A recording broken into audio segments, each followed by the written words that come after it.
Okay.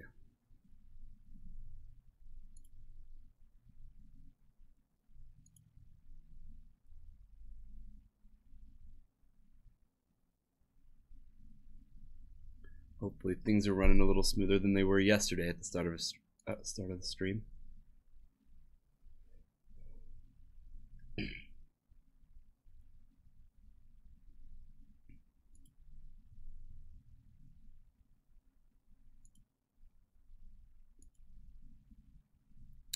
Alright, guys. I'm gonna play some Eldrazi post today, and then probably gonna play like one league. I might switch to something different, something a little more juicy, depending on how much time we have. So, alright.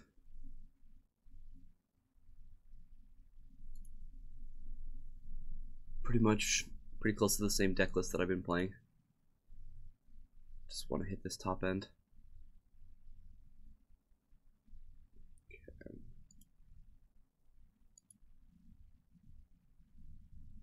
Alright. How's it going, Yaku?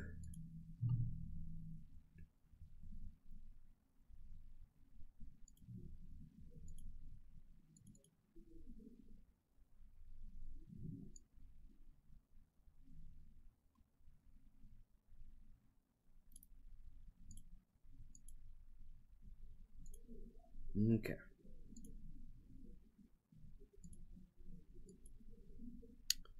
Well, after going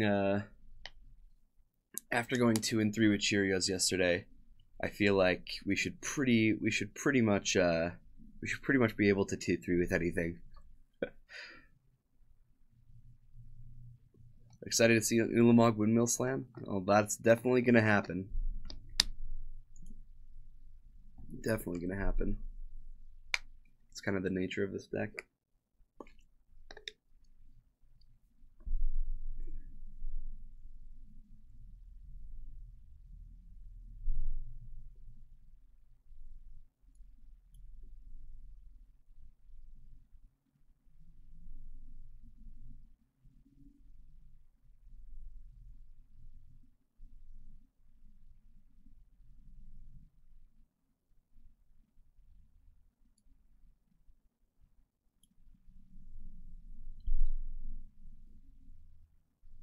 Yeah, it's kind of become my lazy deck, where that one time in the week where I wake up and it's like I'm like not quite awake. I'm like, I know, I'll play Eldrazi post.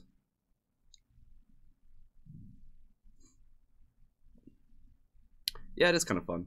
I don't think it's the strongest either, but it can win, that's for sure.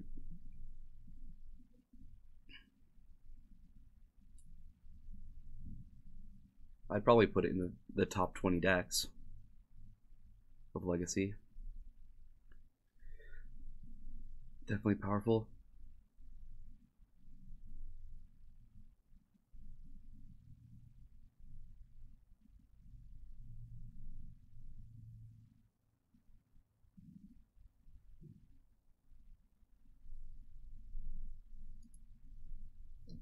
Okay.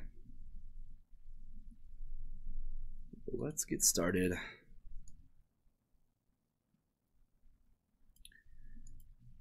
I actually am not a big fan of Eldrazi Stompy. Well, that sounds good. I'm gonna keep pretty much any hand with something like that, so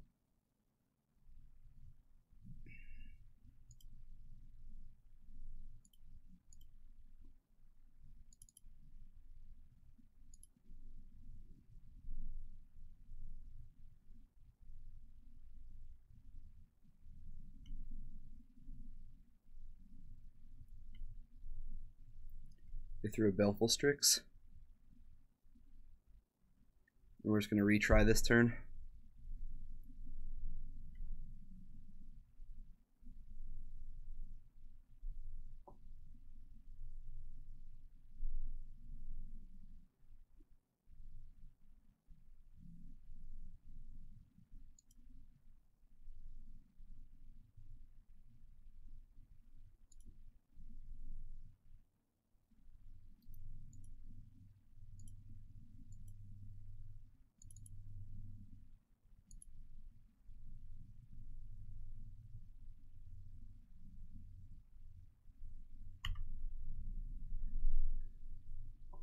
They're probably just gonna brainstorm in response. If I had to guess, yeah.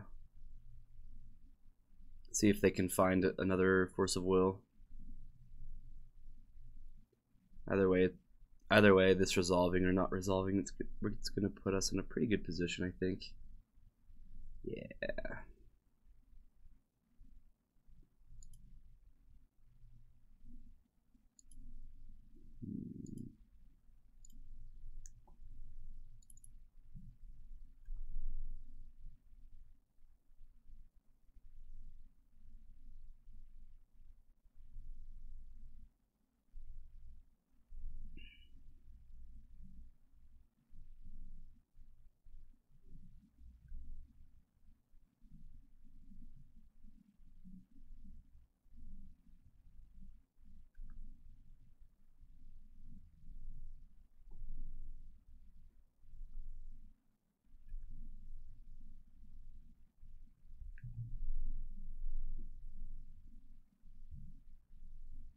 I'm not really sure if I should start playing my lands yet.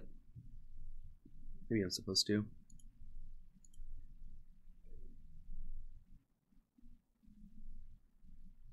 Yeah, probably.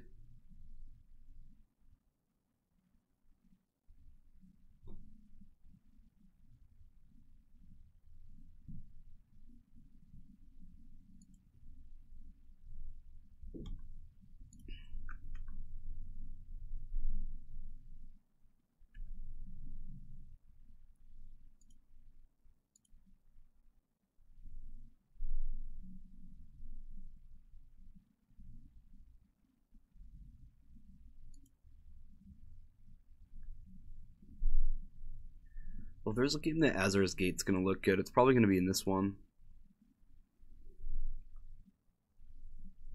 Here we are just kind of flooded, and our opponent has a chalice on one, not doing a whole lot else.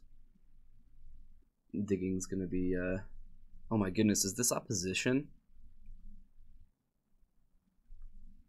Am I playing against opposition? I mean, let's find out this game, right, Yaku? Like, I think this will be a great game to test what this card can do.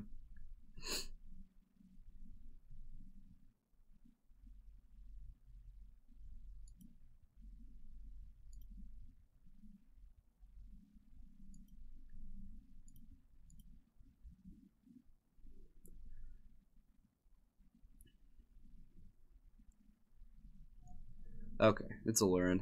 I don't... Coiling Oracles aren't typically in Alurin, right?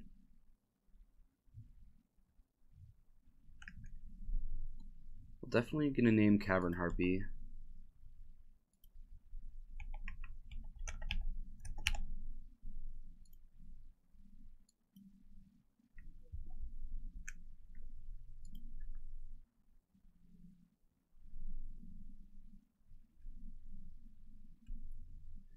But we still need to be able to beat all these little beaters here. So they drew the fetch land. You have no idea what the deck does. So Alurin makes it so you can cast creature spells with converted mana costs or 3 or less without paying their mana costs. So you're gonna play this. You're gonna play like a bunch of value cards. And then Cavern Harpy is kind of like the combo card that you can continue to bounce things back to your hand, including it, and just loop them. I don't think Alurin always plays Oracle. I've seen many builds without it.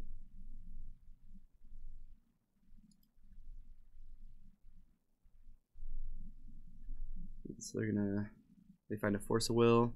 It is a cute combo, yeah. Well, it's pretty powerful, like, because it just depends.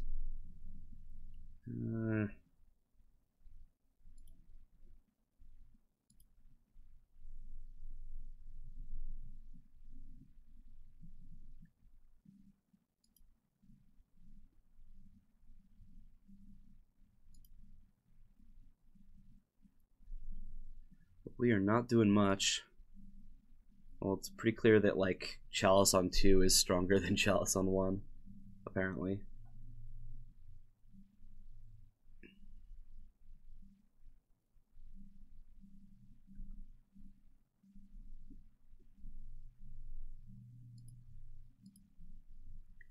So I'll flash in Cavern Harpy. Now that they know we don't have like an All Is Dust or like an Ugin or something. But it's just a 2/1 flyer, so it'll bounce a Coiling Oracle because of its come into play effect, but it can't use its pay 1 life to return itself to hand, which is key. It keeps them from looping with Aluren, but it won't stop them from just killing me on board.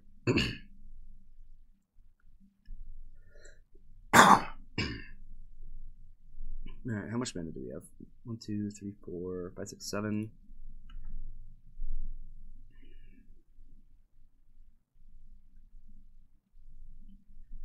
Getting for 4 here.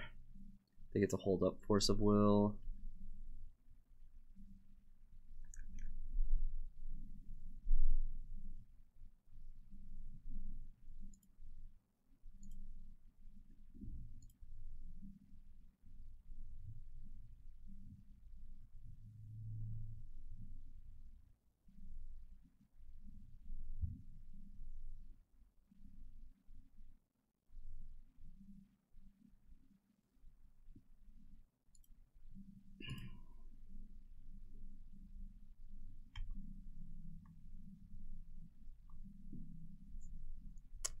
We don't have too long to get going here, but hopefully we can drag out this Force of Will and clear their board.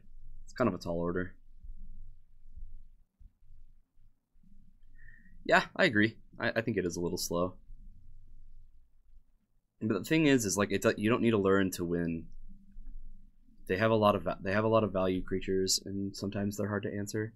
So I think typically decks that can play the mid-range game at the same time that they're playing their combo game are typically pretty good.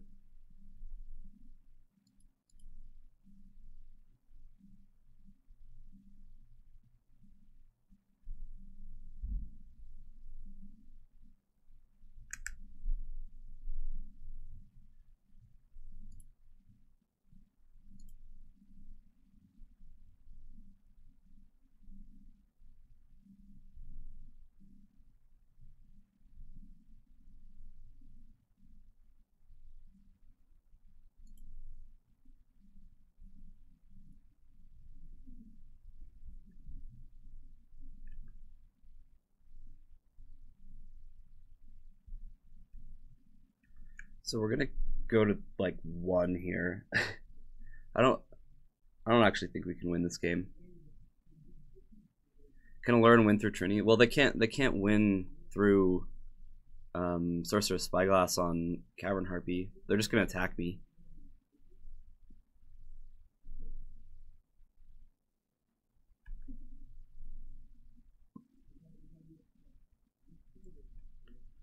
Maybe I shouldn't have activated my Azur's Gateway, because I have to take 2 the way that I've done it.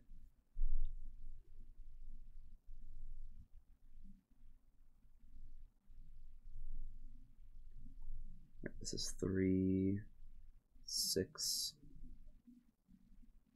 Oh no, I don't. No, I don't.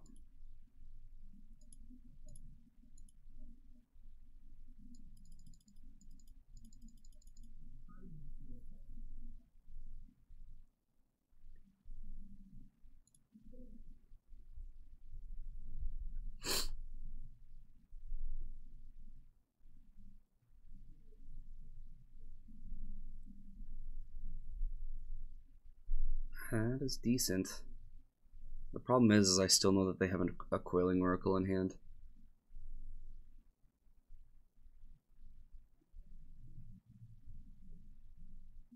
Let's see. 3, 4, 5. Yeah, I don't think I can win.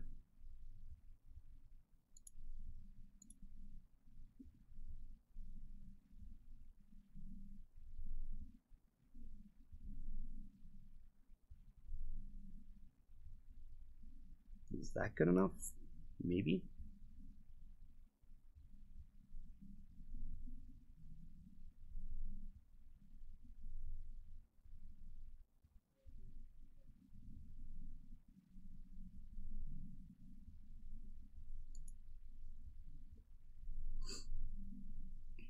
I'm gonna see if I can flip this gateway.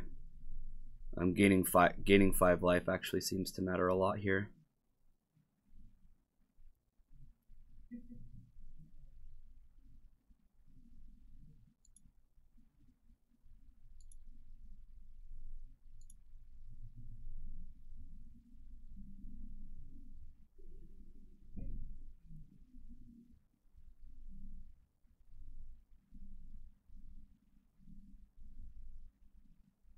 So they're going to decide if they want to Force of Will this. If they do, I still get to kill Cavern Harpy here. And as long as the unknown card isn't a creature, like if it's like a land and they just have Coiling Oracle and Force, then I think I can live at least one more turn and see if I can draw into something. So they're just going to play their Coiling Oracle. I think this is probably their best play.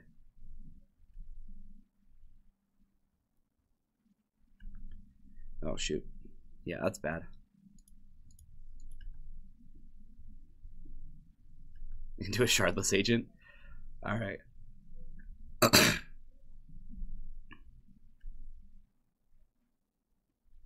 Man, Chalice on 2.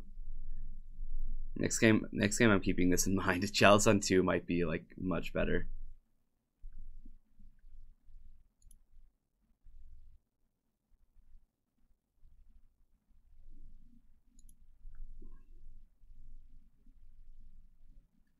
Yeah, this is too much damage. I think Azor's Gateway looked really good this game, but like we just saw land.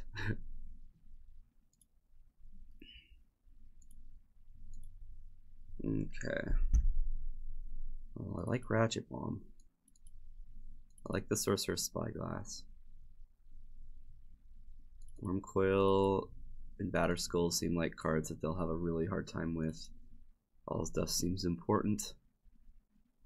Might even bring in this Jitte. Like Warping Well kills their creatures too. I'm just not sure how important killing all their creatures like 1-for-1 removal is. Like I feel like I should board them out.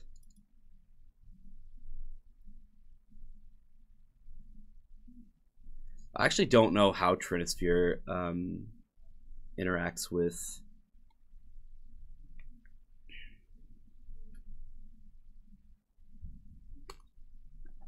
absolutely Big Man Louie.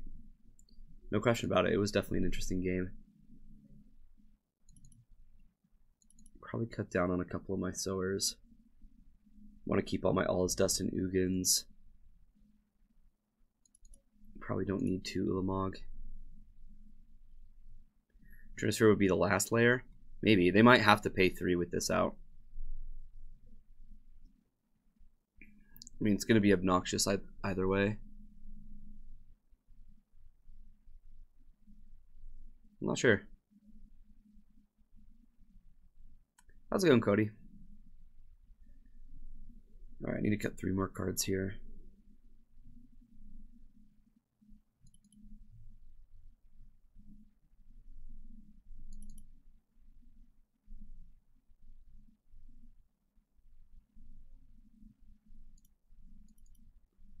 Let's do it like this.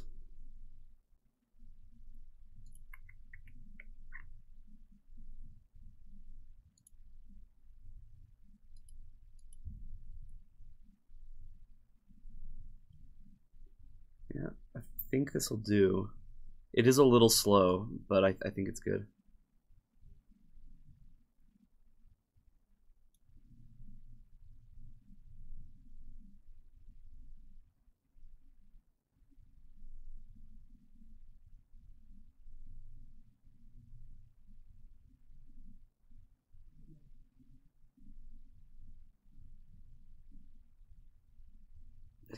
You need to play more Legacy.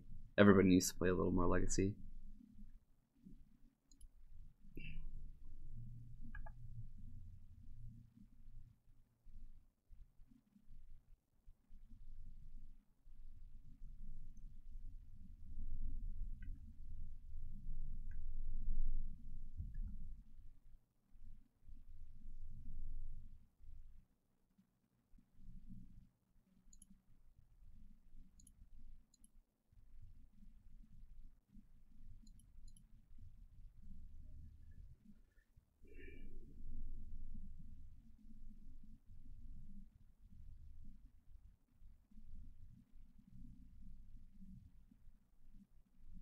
Yeah, I believe so. I think Trinisphere is legal in Modern. They're just going to force my Grim Monolith. Seems like a silly thing to do. Especially next turn when I Trinisphere them. They probably think they're cutting me off of a lot of mana, which, I mean, in a sense they kind of are, but like I'm much, much more okay with them 2 for 1ing themselves for my Grim Monolith.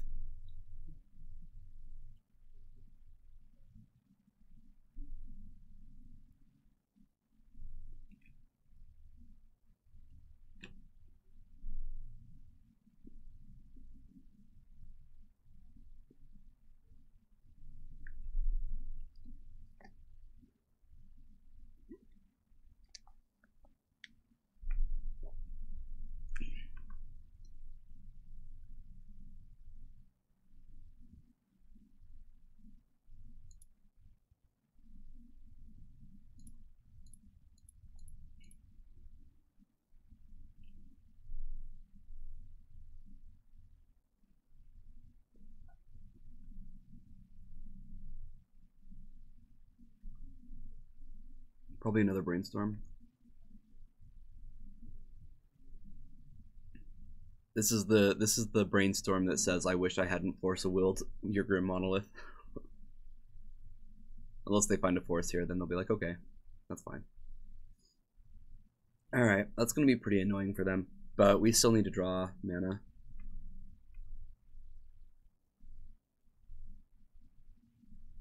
A land would suffice.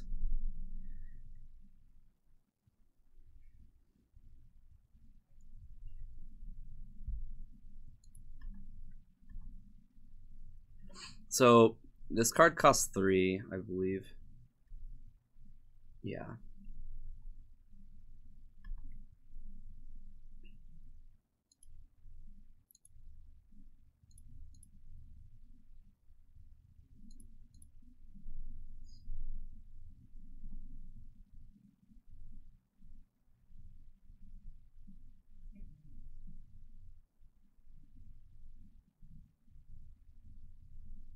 We're actually only 1 mana off of All Is Dust as well.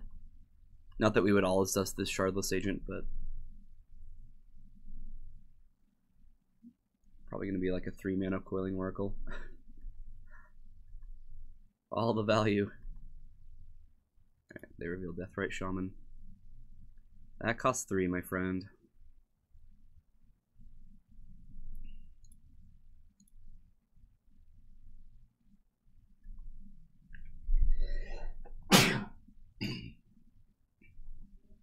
Man, this is opposite of last game. Cannot seem to find a land.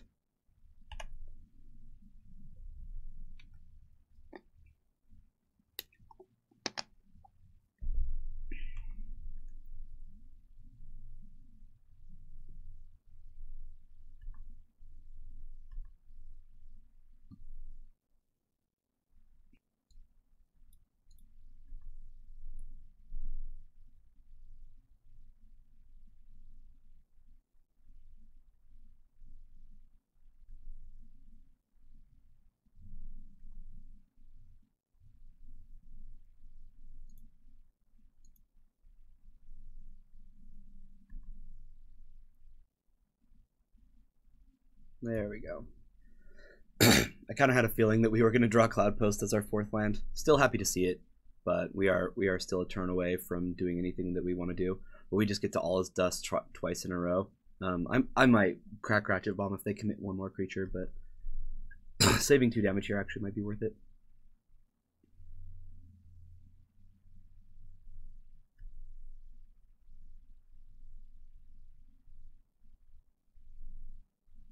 And that's what I need to decide here.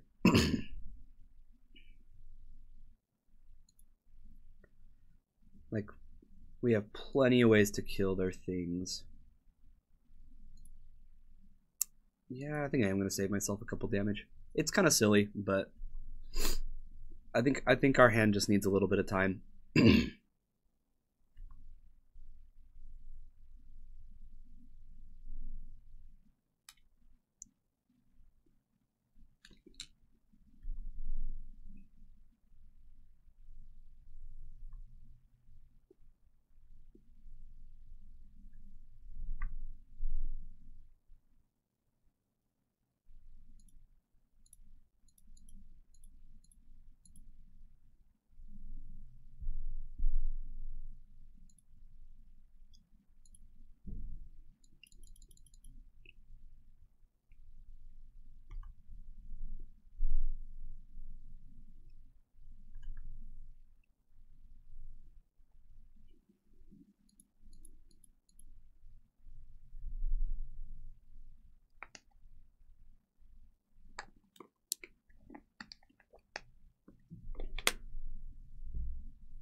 So they can use Deathrite Shaman to to cast 2 spells a turn.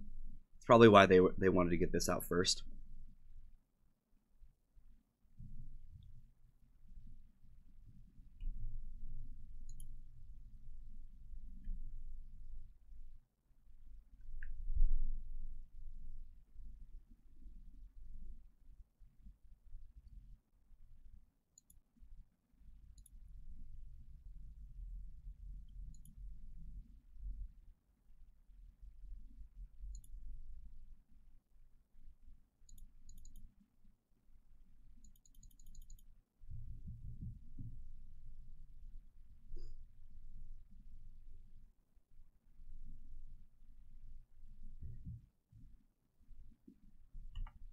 Oh, they're just going to deal me 2 damage and just let this happen.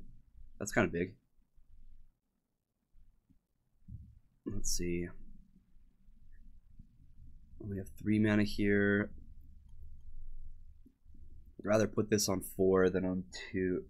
Or sorry, on 2 than on 1. Does shut off a lot of our spells on 2 though. Why not?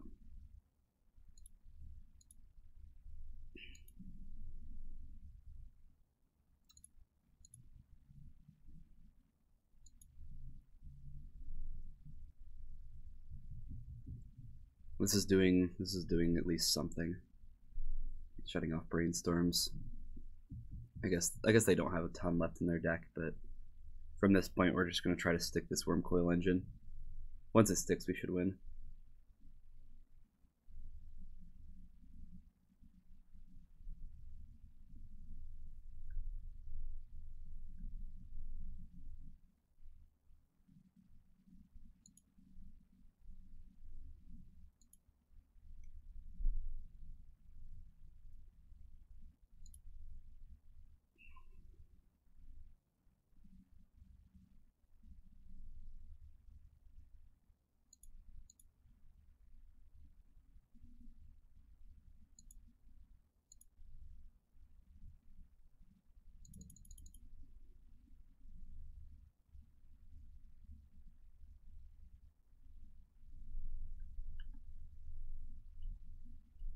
Alright, they don't have very many turns to clear this up, so we'll see what they can do, but we do kind of need a Fear Allurin. Well, if this works the way that I think it does, maybe we don't need to worry about Allurin.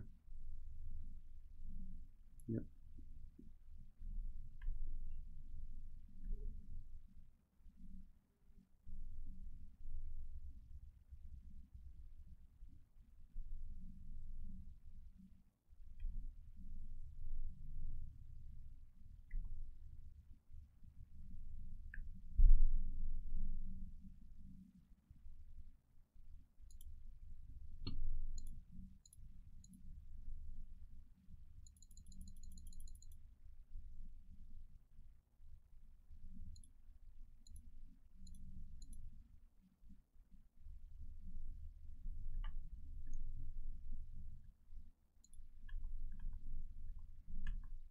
Alright, this is probably going to get us a game 3.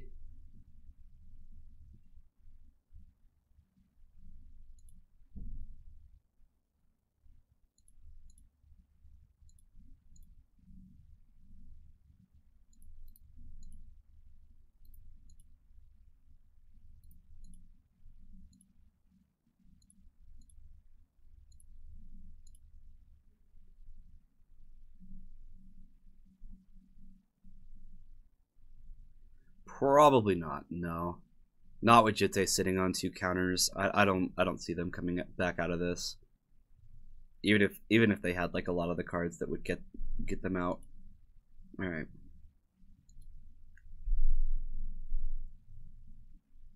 Seems like a decent enough board plan. I'm actually pretty happy with these Osoras not being in the deck.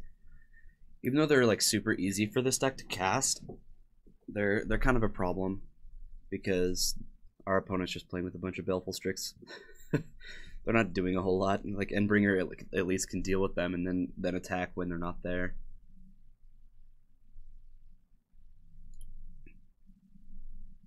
Yeah, I like this. I like all this.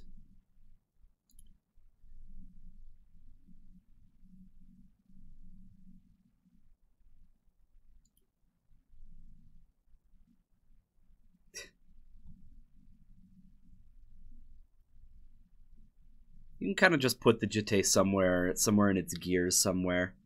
I'm sure it'll matter.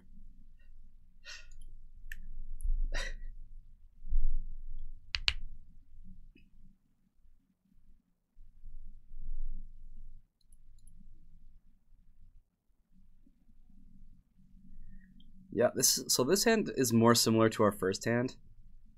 Like, if we find the payoff, then we're going to win. If we don't, then this is going to be bad. But this is such a keepable hand. They're on a mulligan. Like, we get to turn off Deathrite Shaman if they play one. No Deathrite Shaman. Oh boy. Good thing we have this Urborg. It is absolutely going to matter.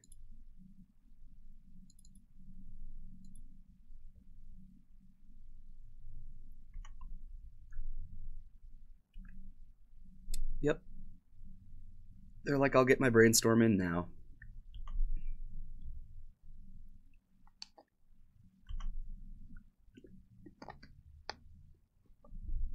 Enjoy it while it lasts.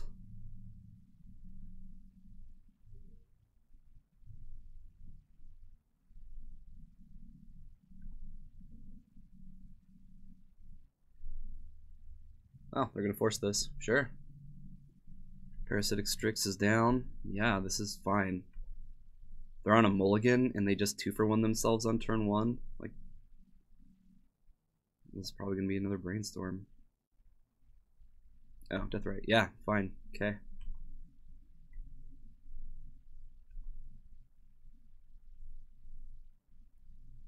Need to find a threat. Yes, excellent.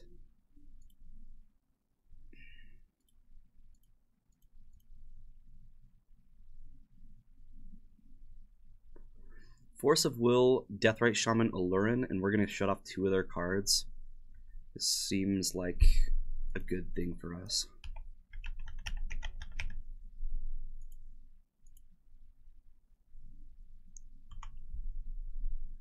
They don't even have lands.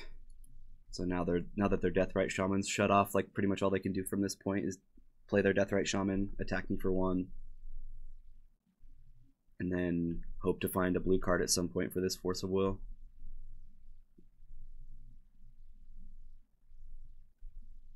Which they may have done. Ugin makes me feel a little better about things.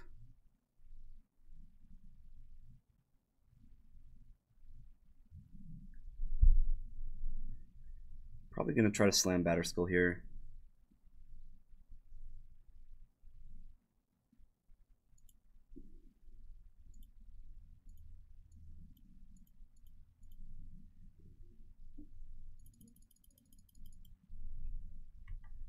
Kind of hurts, but we don't know when they're going to draw a blue card. I'm going to try to slip it in, which honestly, like, the fact that this resolves, I don't think our opponent's going to work their way out of this one. Literally, the whole point of bringing in Batterskull was to be able to, like, keep up with our Ancient Tombs a little bit, and their, like, attacking game, since we seem to be pretty good at shutting off other aspects of their game.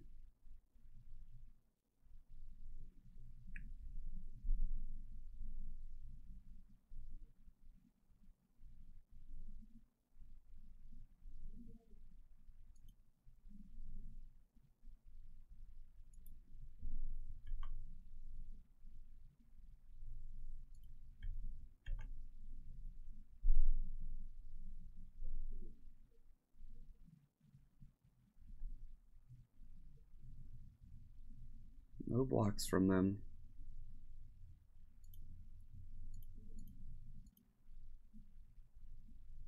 How's it going, Butte? Alright, so they drew another Allurin. That their hand is just terrible.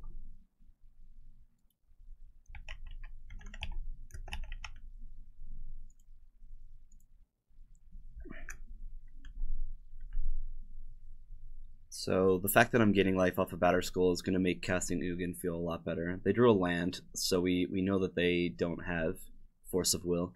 So this is definitely going to be the turn that I try to stick Ugin here. And this on 2 isn't going to hurt either.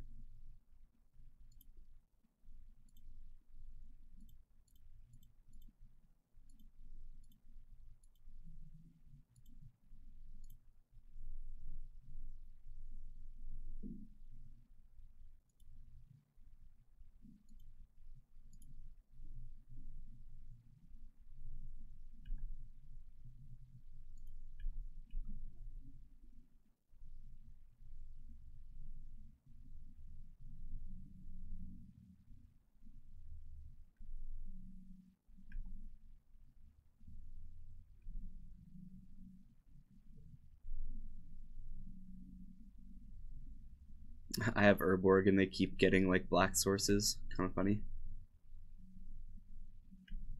Definitely doesn't matter, but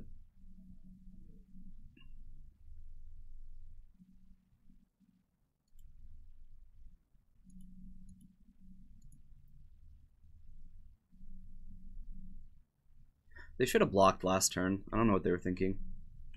Like if they're actually going to try to win this game. But I mean, they didn't cast Aluren, so they're probably waiting to see if they can find some value card. But Cavern Harpy is shut off this game.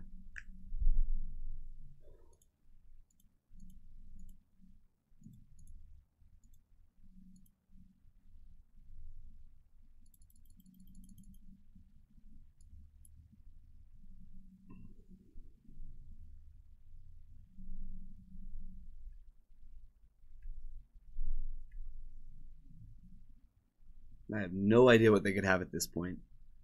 They are so locked out. Alright, cool. Excellent. Starting the league off right with a victory.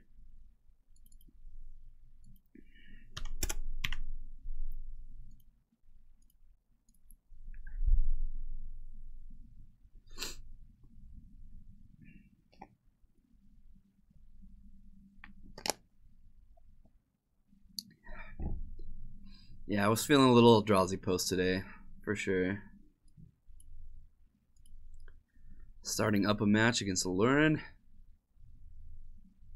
The way it should be.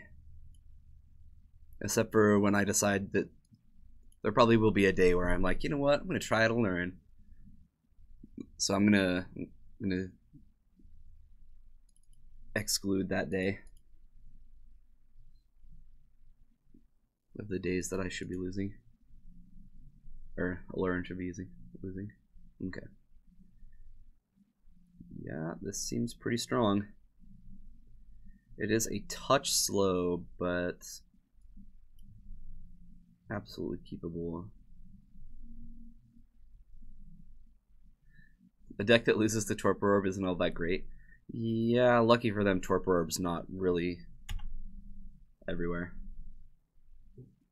This is a really good Thoughtseize from our opponent. Like, our hand is quite powerful and very, very close to attacking our opponent on many different angles. Taking Thought-Knot Seer really slows us down. What's gravy? Life, bad to say. Life is gravy. I gotta wake up, jump in the car I like driving, come down here, nice quiet studio, just hang out, play some Magic with some cool people. It's fantastic.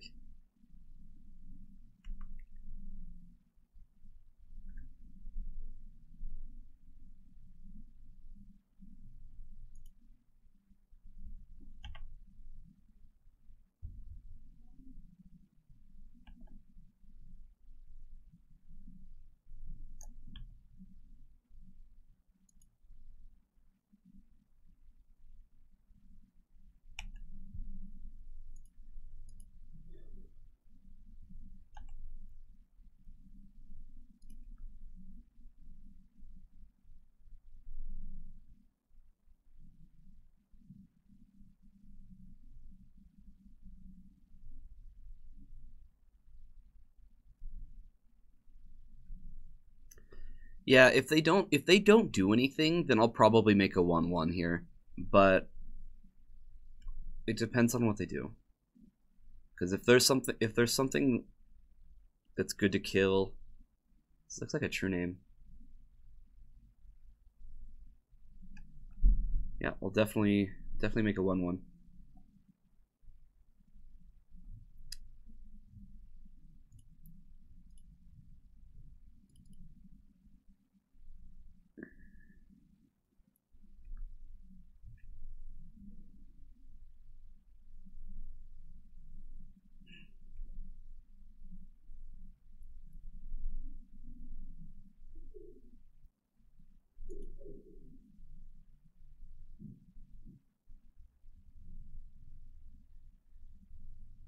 Can't really play around days here. I'm wondering if I'm just supposed to cast my Thran Dynamo. Yeah, I think I'm supposed to.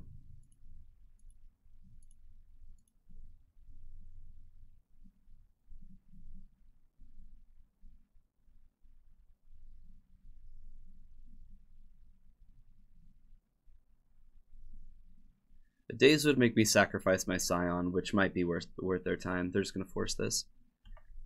I think that is a wise decision from our opponent. However, what they don't know is that we can just cast all his dusts. And then they will cry. Right, taking 3. Taking all the damages.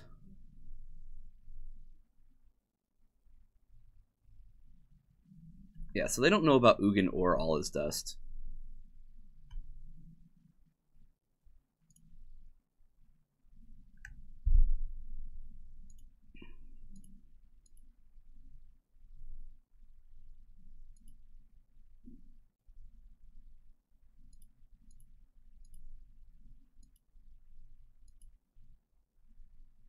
I still can't play around days, but I think this is something we need to do.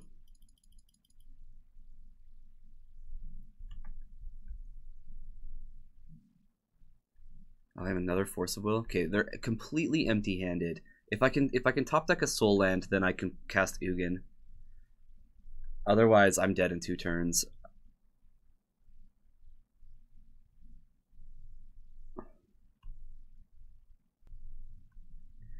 The only other land that might be okay is Glimmer Post, but that's if they don't play a creature.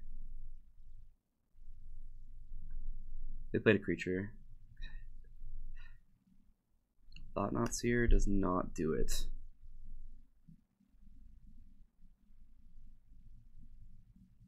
Oh, I don't even have enough for Ugin if I had a Soul Land. I miscounted. Alright. They got me. Double Force of Will for the lose.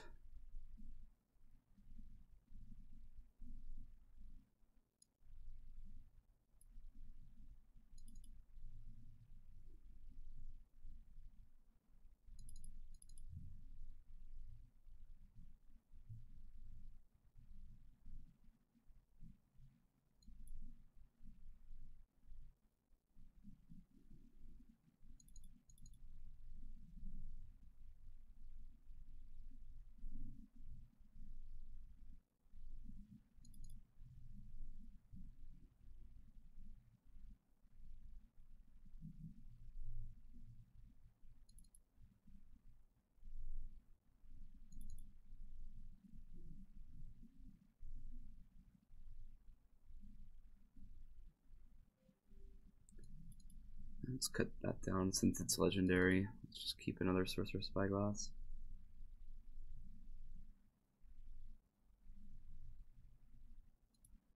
Yeah, we had a good hand.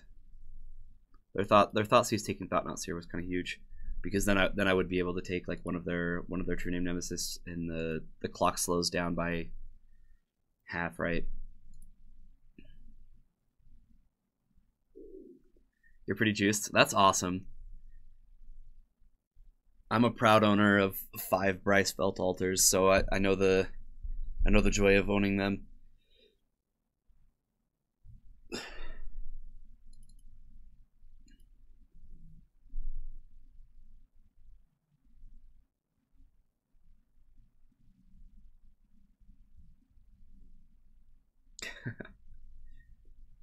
That's right, Doffix. Alright. We're gonna be on the play. Double Urborg is probably one of the most annoying things, but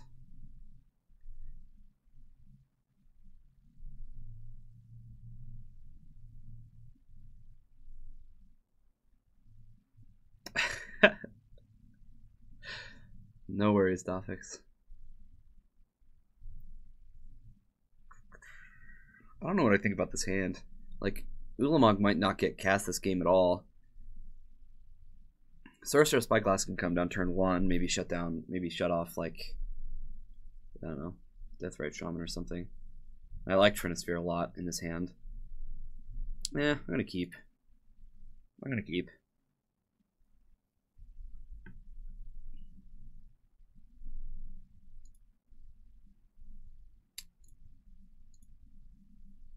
Definitely not the greatest hand, but we'll see what we can do. They have Force of Will, Crescent Grip.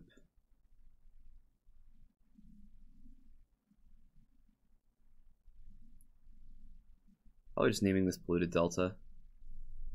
Yeah, I'll name Polluted Delta, and then they're gonna have to force away our Trinisphere.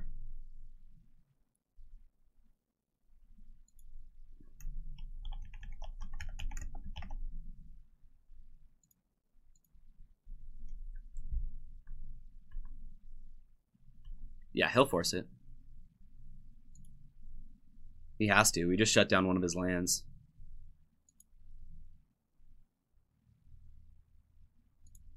I mean, he has a lot of dig. They can probably get their lands back this way, but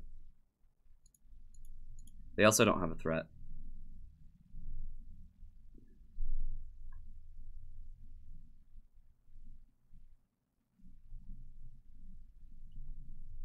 Yeah, we have the mana we need to make this hand decent. Oh, I did not mean to play Urborg. Guys, what am I doing? What am I doing? I'm supposed to play the Glimmer Post there.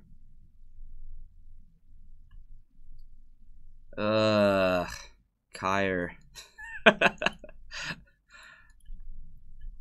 Just handing their mana back to them. Like, Sorcerer Spyglass, shut off your mana. Give you your mana back. Alright, they're gonna wasteland me anyway. Sure.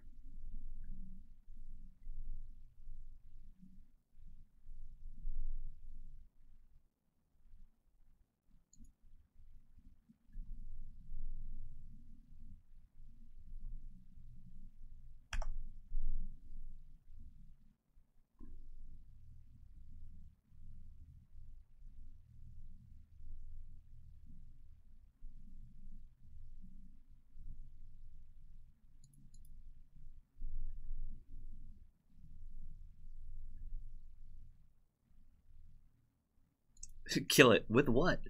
We don't have anything to kill anything. Just needs to die. Yeah, I probably should have just named Deathrite Shaman with Sorcerer Spyglass, especially considering we had 2 Urborgs and we were going to have to play them at some point. Probably just gonna give them something to use their K-Grip on.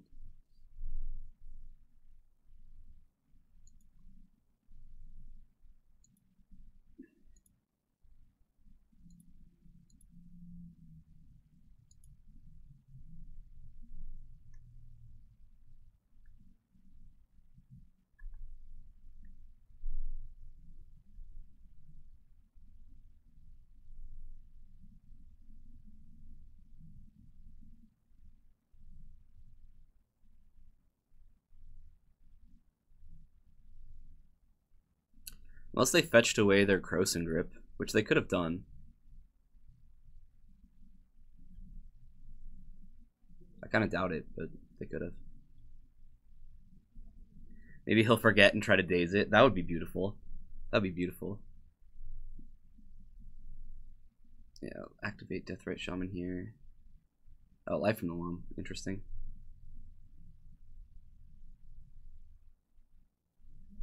Yeah, I don't think I can beat this.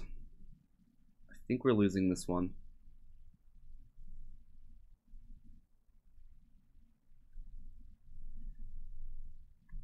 looking worse. Looking pretty close to unwinnable. In fact, because this isn't like some soul land or something, we're just dead. We're completely dead. Ah, dang it. Yeah, maybe I should have mulliganed that hand.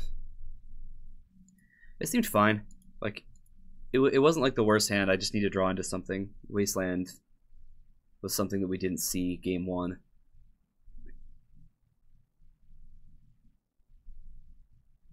That was an early concede. I don't have any more lands. They just get a Wasteland, loam me again, and hit whatever land. Put me down to 1 mana, and then the next turn, and if they don't kill Urborg, then I just have another Urborg in hand. I'm dead. It might be early, but I'm not winning that game.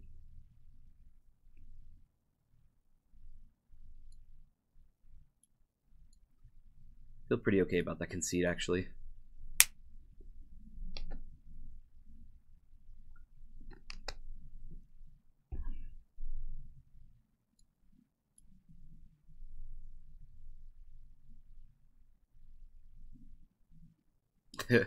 Yeah, for sure. Atropos Moon, how's it going? Yeah, the loam did seal it.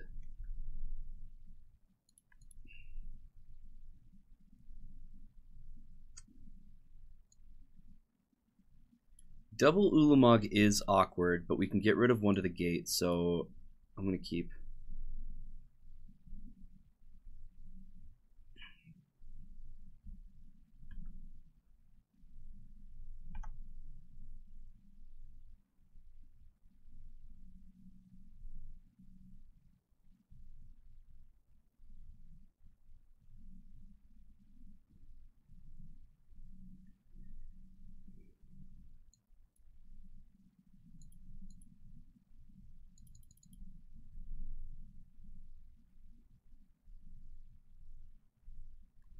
What are we up against? We just lost to a Sultai something deck. I don't know. I guess it was just a True Name Nemesis and Deathrite Shaman kind of build. Could have been like a Sultai Delver. I'm not sure. Now we're playing in Sneak and Show more than likely. We played this guy today.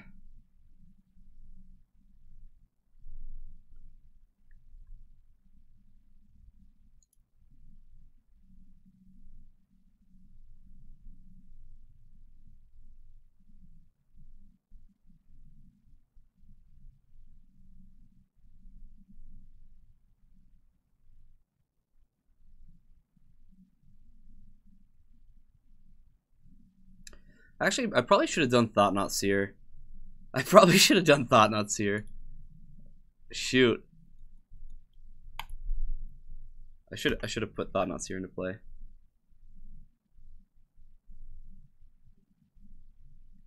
Now is a good time to concede? Yeah, especially after I played the Ulamog.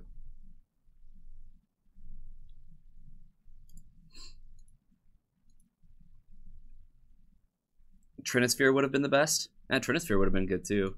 I picked like the worst card in my hand to put into play.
Getting forced.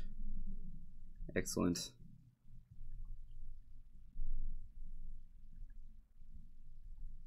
I'm going to back it up with a Thought-Knot Seer.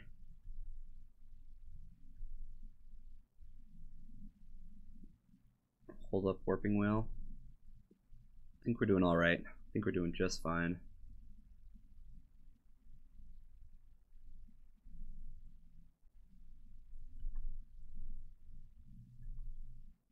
So they're holding this to Brainstorm.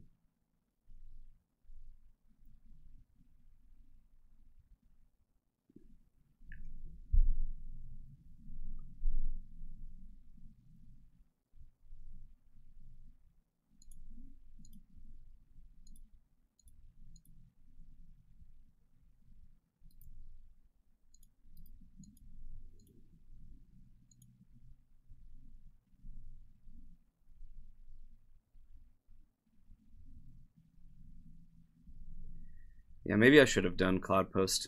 I don't know.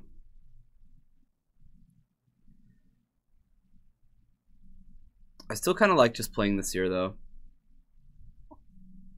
If they crack this, then they're not going off next turn. Then I can just Sorcerer Spyglass their hand again and hold up Warping Whale. Yeah, I'm just gonna do this.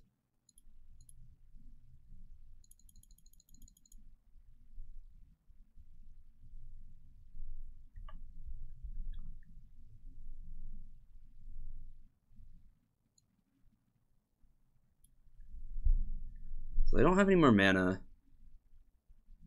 Sorcerer Spyglass can shut off Sneak Attack, but I can't. If they draw mana for Show and Tell, then I might be in trouble. I just want to take the Omniscience. I don't know. Maybe I'm just okay with them having the Show and Tell, and I just want to take Blood Moon.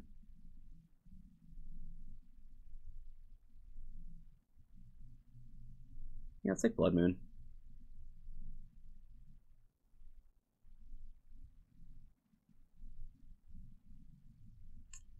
Oh, you say take Show? I mean, any three of these cards would be fine. Well, yeah, I'm probably leaving them with Omniscience, just taking Show or Blood Moon. Why take that? Then we can't cast Warping Whale, Endbringer, things like that. It makes it so we can't cast Thought-Knot Seer unless we find Grim Monolith or Threndon Ammo. Shuts off some cards. Actually, Blood Moon shuts off Warping Whale. But maybe you're right. Maybe they just don't find a mana source.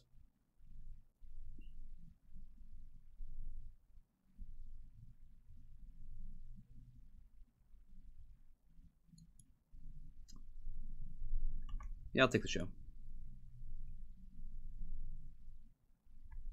Guess we already have a Thought-Knot Seer in play, so...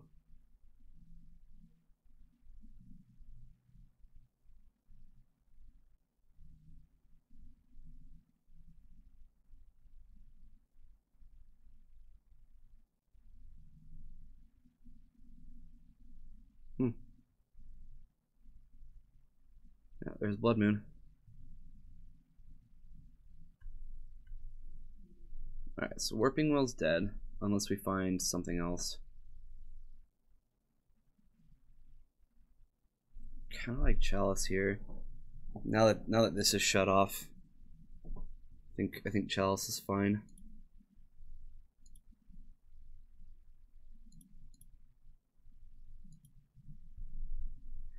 Shut off all their cantrips.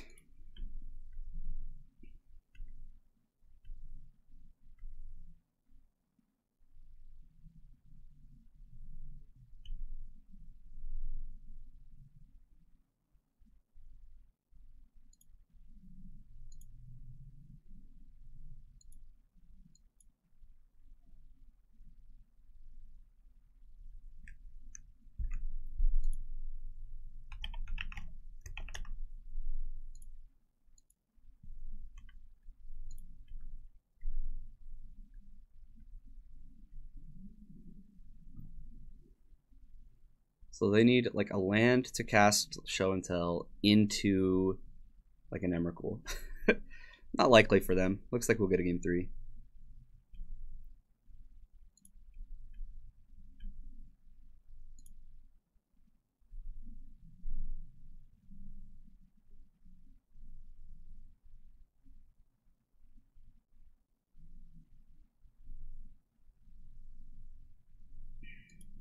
Yeah, you're right.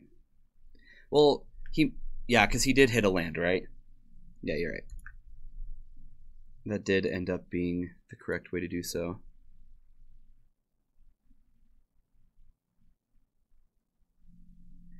Draft Brewery, yeah, maybe. Keep in mind they needed a land, and they needed the Gristlebrand to have that happen. So like, and they only had like one turn, right? Or sorry, they had 2 turns, but they needed to rip specifically land Gristlebrand to do so. You're definitely right, but it wasn't likely to matter. Yeah. Okay. I'm just gonna keep it this way.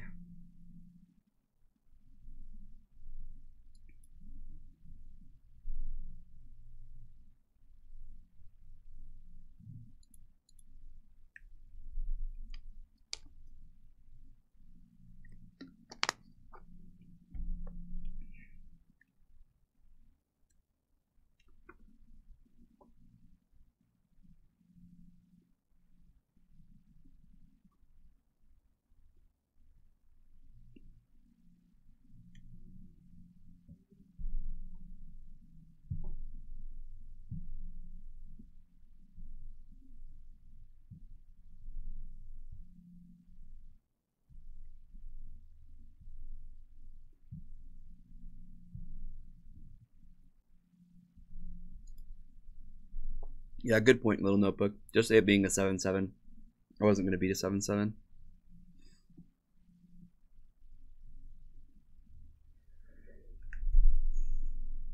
This hand on the draw is absolutely awkward, but it has a ton of things we're looking for.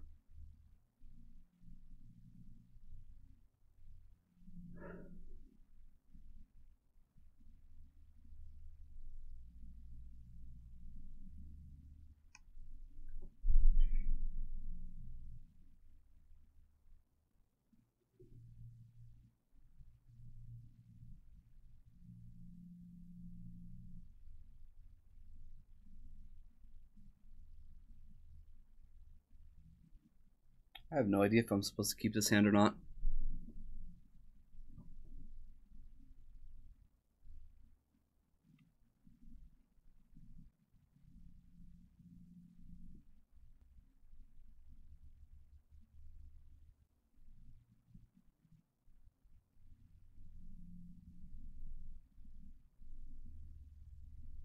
All right. I'm probably gonna have to Vesuva whatever land they play.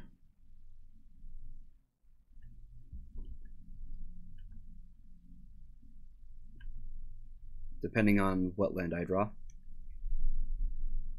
Yeah, that's a land. Okay.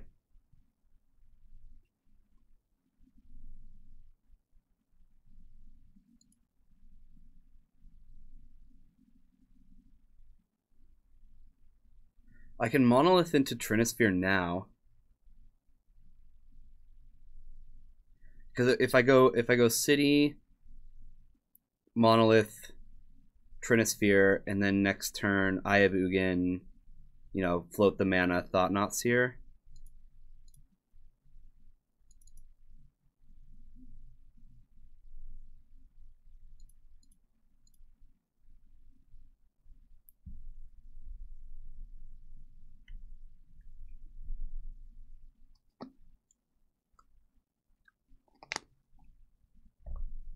Yeah, that City Trader's draw was fantastic.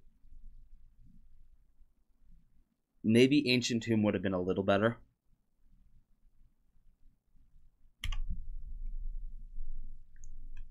Alright, no force. You're up, OP.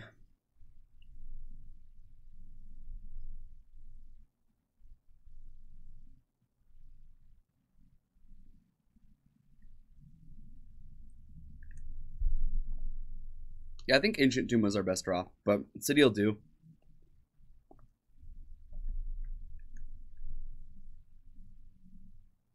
No play.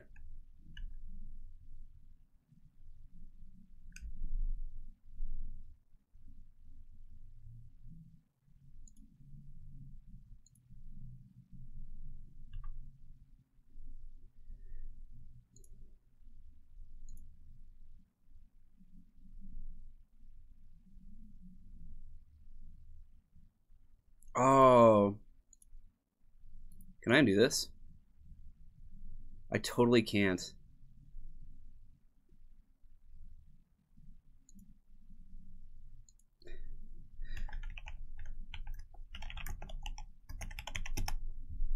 Shoot. I fell victim to my own Trinisphere.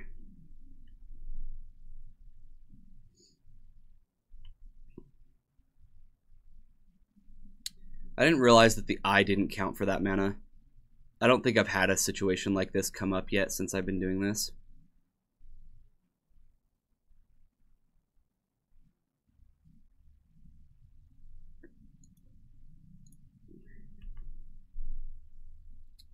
Shoot. Yeah, I messed that up pretty bad.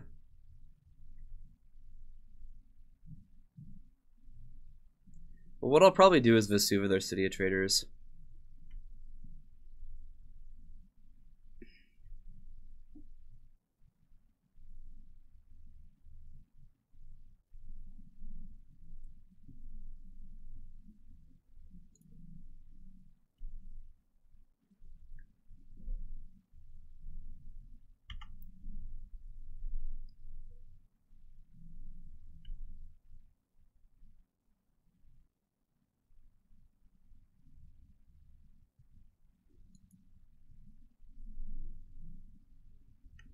Alright, so we're going to lose all of our things, but we're definitely not out of this game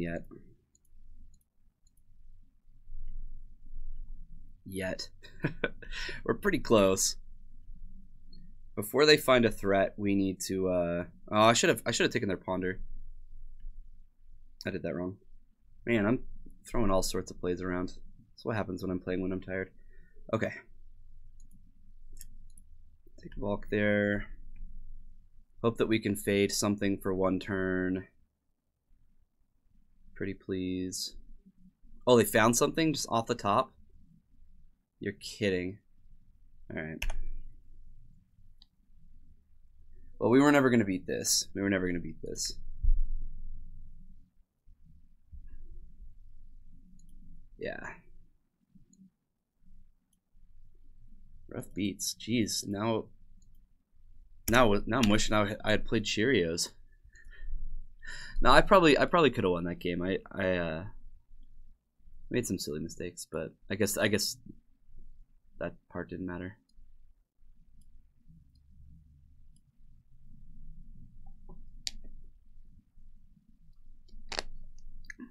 The Emrakul was just waiting for him. Put me back in, coach. Yeah, exactly. They had that one draw, and that's why I said I should have taken Preordain out of their hand with the Thought-Knot Seer. Yeah, learning something new. Like because I totally threw away my City of Traders to try to Thought-Knot. I guess I just didn't realize that docking the mana like hurts me too with Trinisphere. I needed three mana up to cast Thought-Knot in the way that I was hoping to. But make that mistake once, and the chances we make that mistake again is like 0. So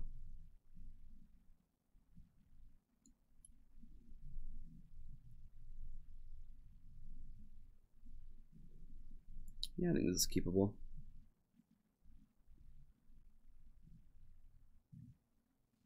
Delve, Convoke, and Improvise. Okay. I guess that makes sense.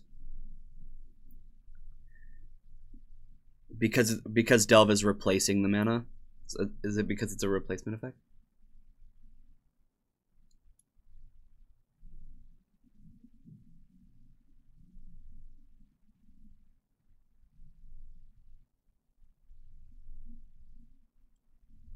Live, learn, and get loves.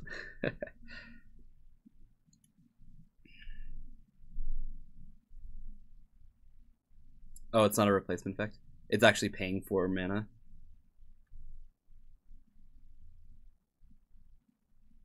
Alternative ways to pay costs. Not reductions. Okay. Wasn't the case before Origins. Interesting. Learning something new. Or not so new, but...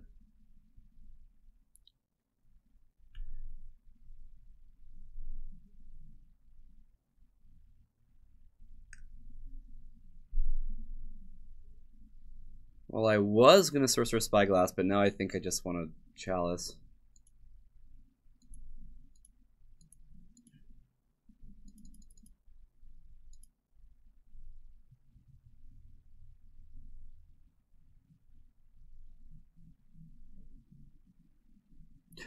Weirdly, Phyrexian mana is...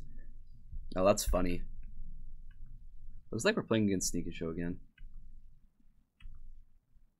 I mean, I guess it could still be like Blue Red Delver.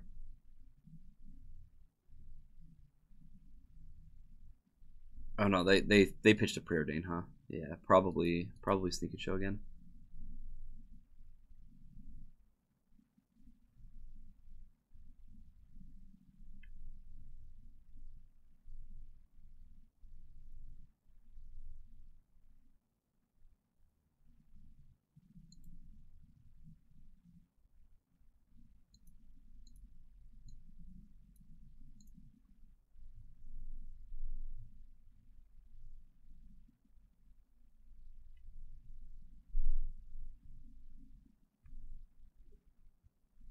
Probably a Brainstorm.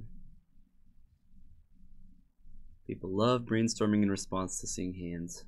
It's their favorite thing.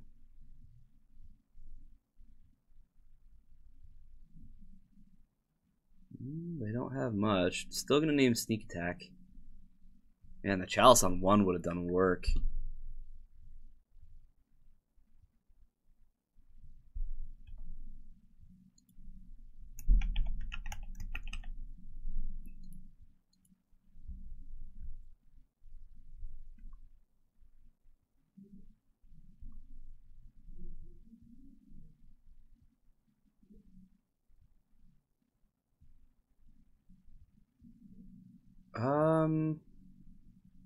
Yeah, I don't know what I would Sorcerer Spyglass with the other one. I mean, I guess I could name like a land. I could name Scalding Tarn. Or, I'm not sure.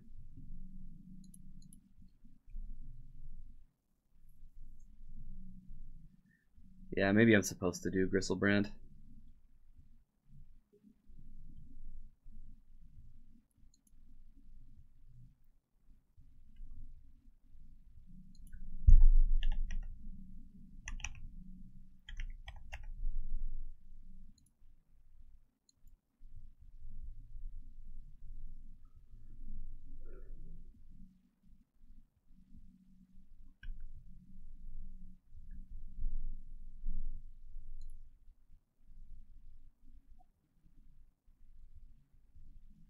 Yeah, but I'm still really short mana on going and getting something like Ugin or Allah's Dust, and or not Ugin, sorry, Ulamog or Allah's Dust. Those are the things that I'm looking for.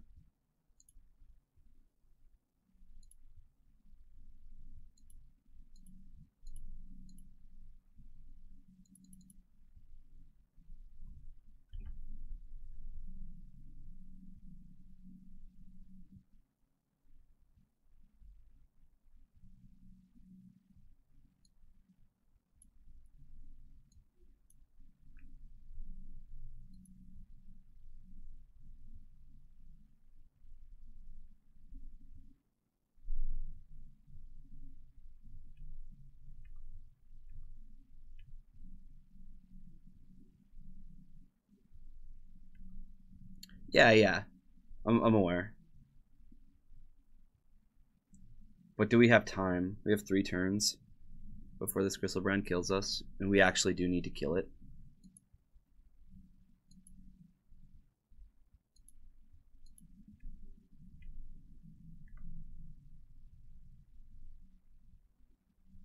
Maybe I don't know. No, I didn't have the mana open for this.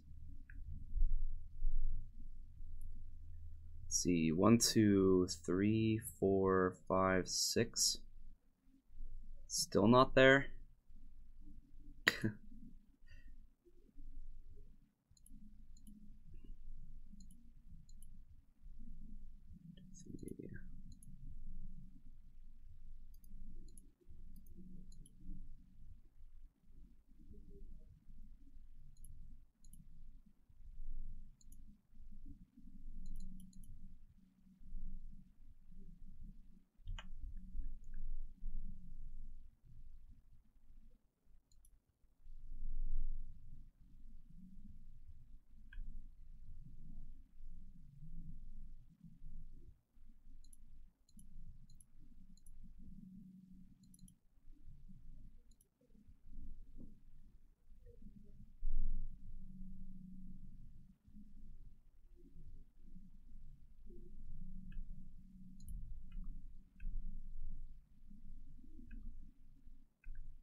Oh, if there was another Cloud Post land, this totally would have done it, huh?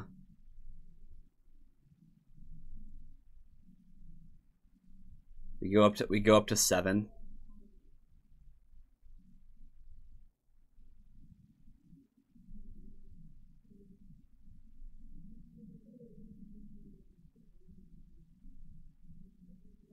I think I had 6. Are you sure, MJJ?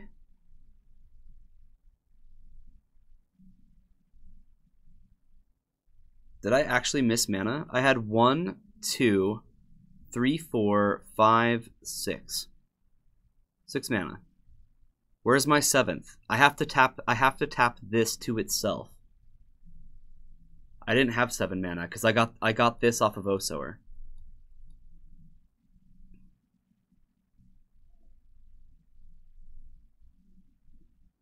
I got this one off of Osower. No, I can't use Temple for 2. Yeah, I had 10 to cast. Yeah.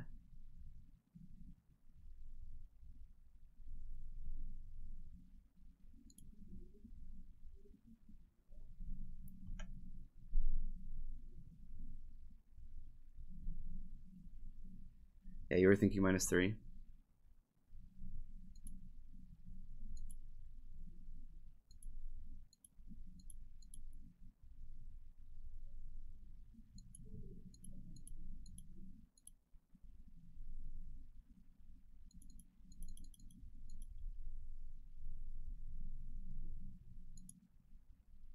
Yeah, I didn't think I had enough time.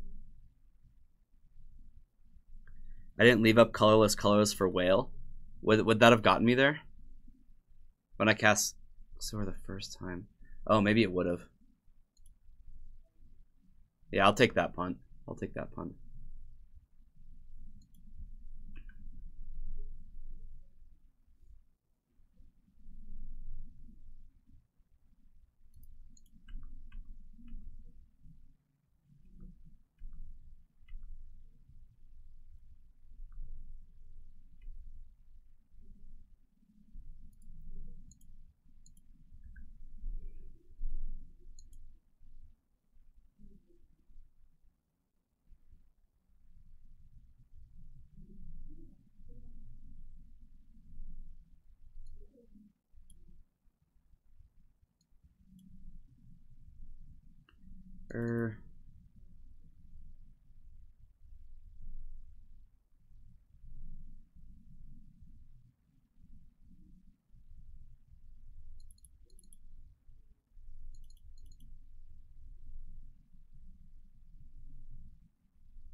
They have show and tell on turn 1.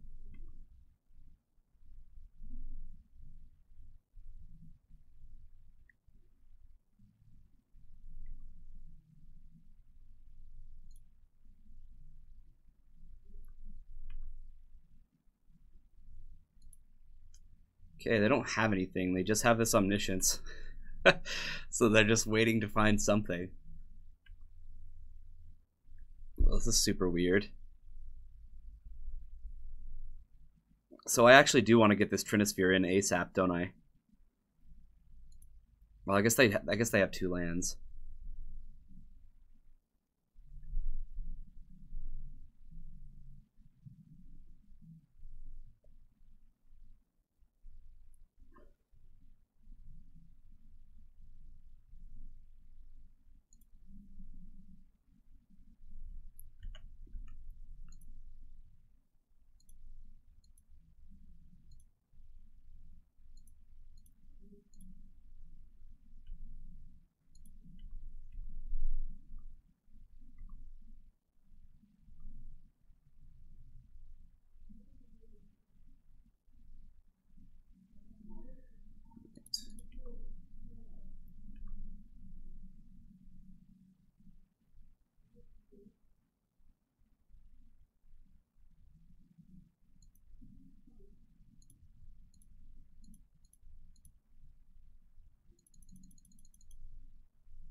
They just drew show and tell. It seems pretty bad.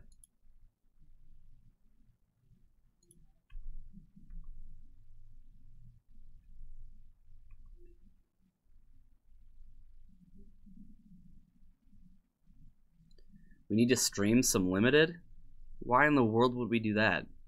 I'm pretty sure like everybody in the chat besides you would disagree.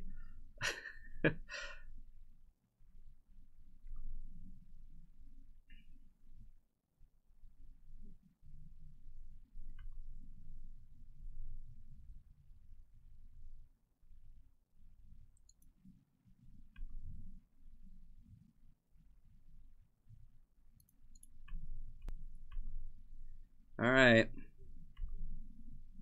One more draw to fade. Cool.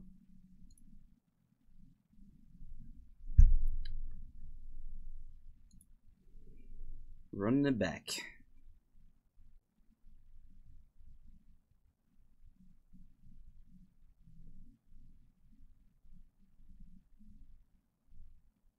Ended up being a really, really good thought not see her off their show and tell.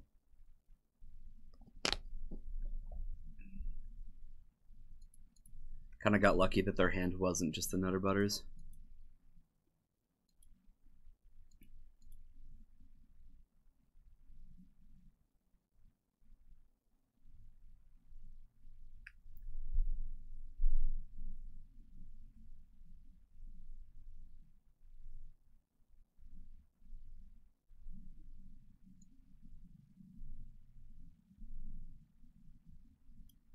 Yep, gotta keep this one.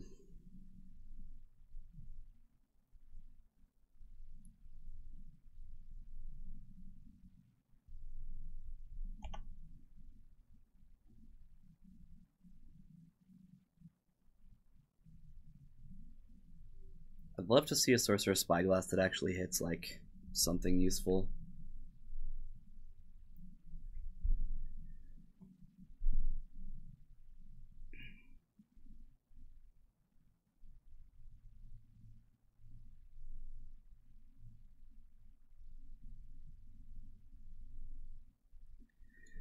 Yeah. You think I need a Spyglass now? Alright. Yeah, that makes sense. I can still transfer this next turn.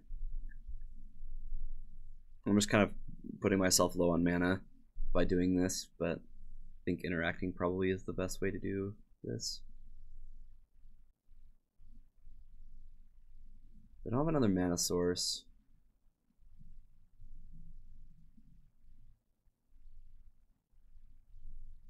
So I'll just name Gristlebrand.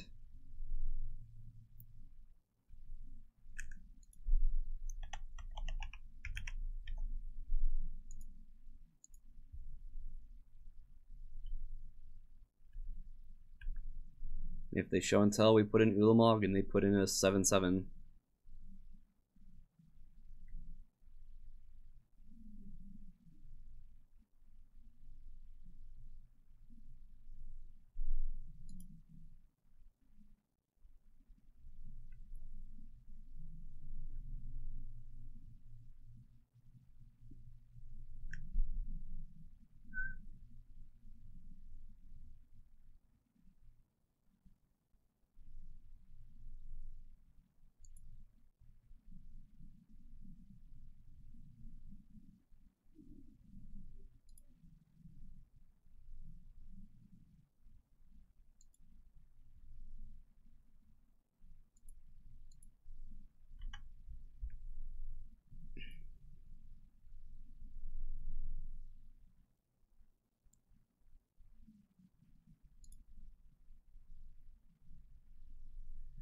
This is probably really annoying for them because they want to be able to show and tell Omniscience in.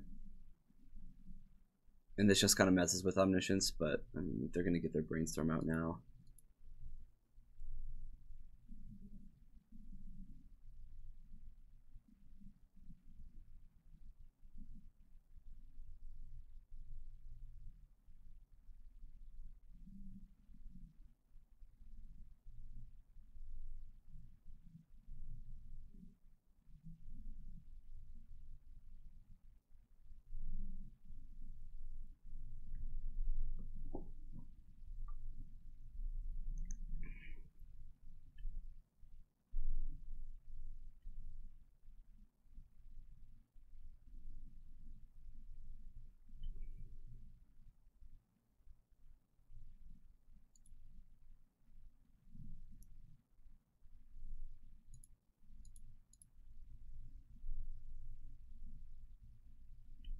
They just end the turn. What the?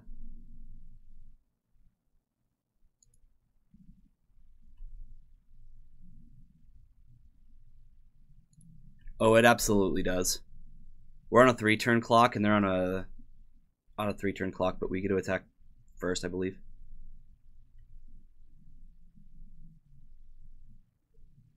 Yeah, we got it.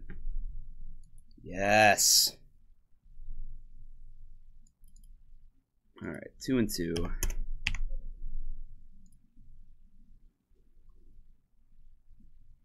Yeah, that's right. Yeah, I'm kind of surprised at that point you don't just play the Gristlebrand, right? I don't know. Yeah, on a 4 because he went Omniscience. That's right.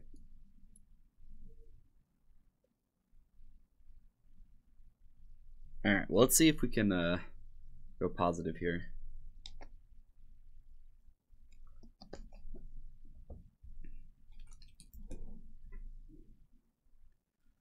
I think we kind of got lucky that our Trinispheres came along at the same time that he's trying to Omniscience instead of just like go for the Emrakul or the Gristlebrand.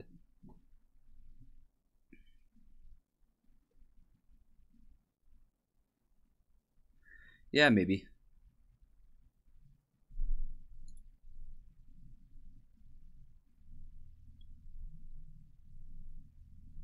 Turbo Depths, huh? This hand is garbage. Thanks, Ayavugan. You're the worst.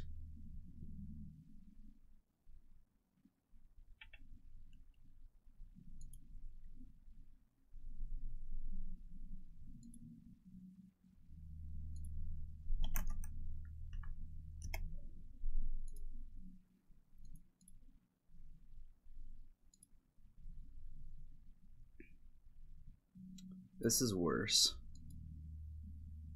This is worse. Sure.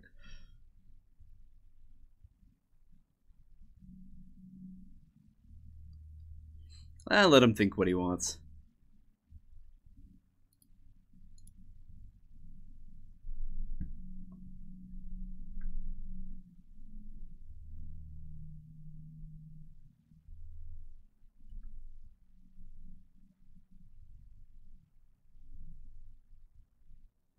Probably just gonna take the Azur's Gateway.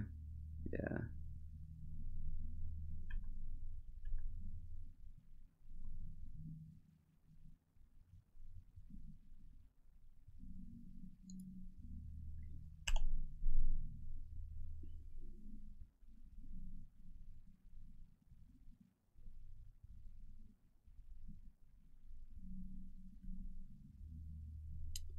Our opponent is on a Mold of 6, but this isn't going to stop them from just winning very, very quickly.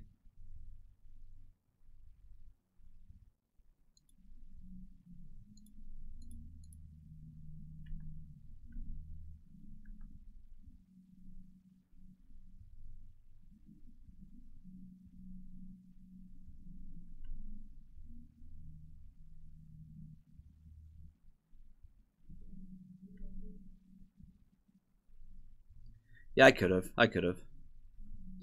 But then I'm just like sitting in the same spot though. Whereas if I wait a turn, like I'm dead this game anyway.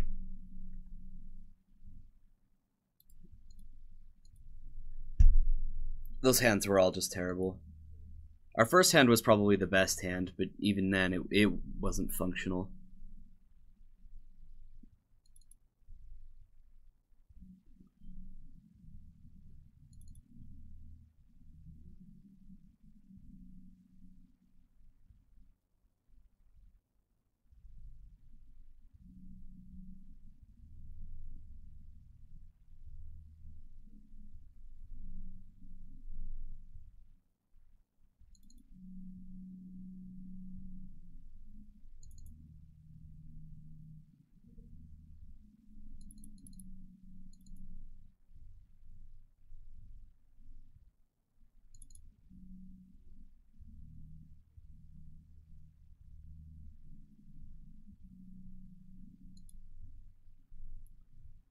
Let's lower our curve here a touch.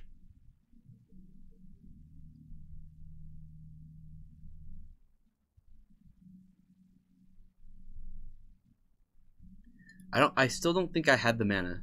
Those no brick, did I? Maybe I did.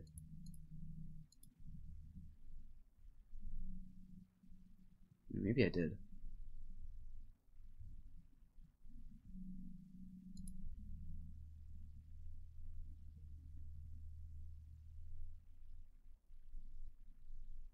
This hand looks much better. Much, much better.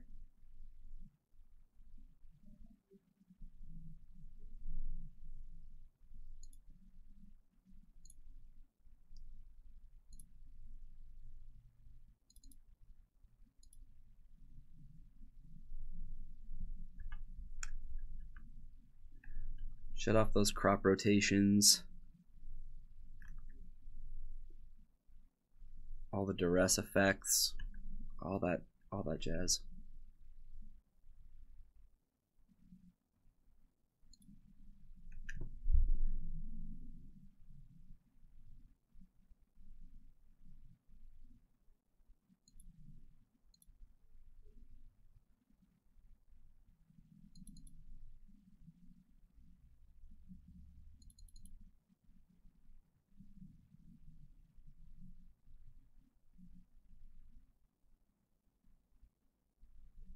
Okay. Yeah, that's interesting.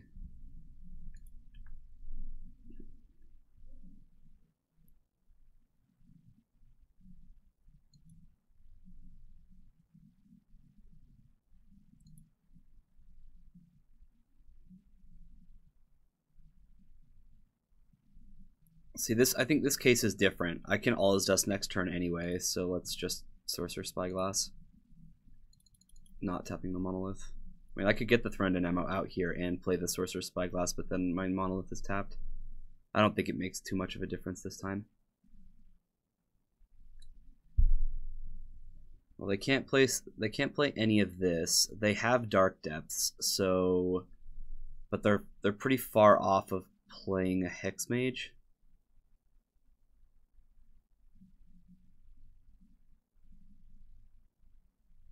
Huh. Do I name the Thespian stage or do I name the Hex Mage?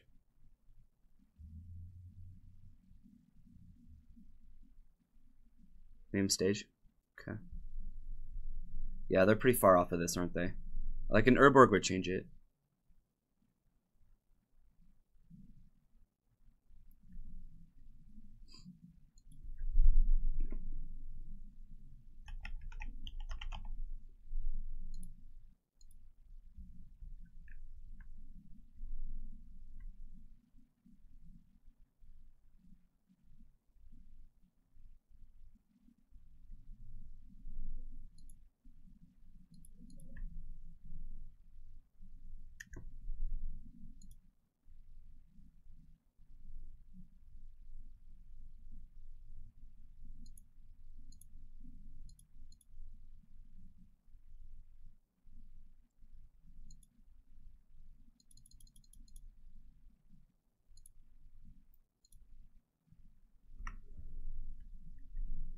Yeah, I don't think they can beat Endbringer. This is a pretty good draw.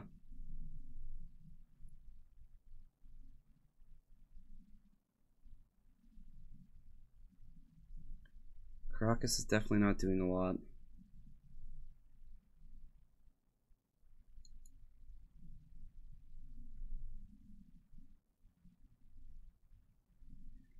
I'm just going to attack, try to close this game out.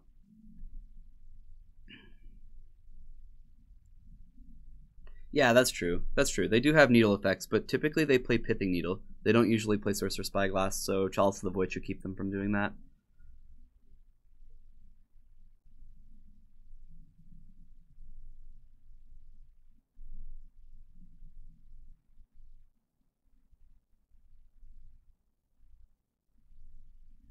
They found a black source.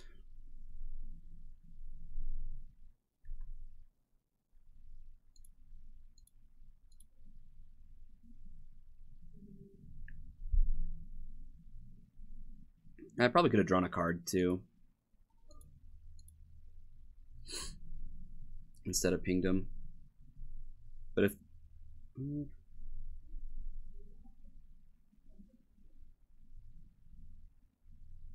well, that'll do.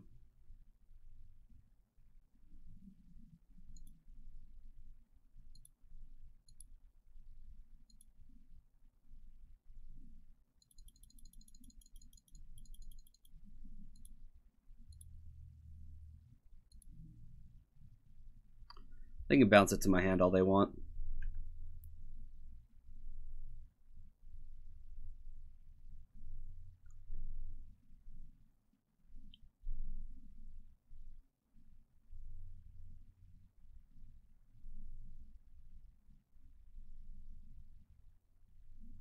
I will happily cast Ulamog again.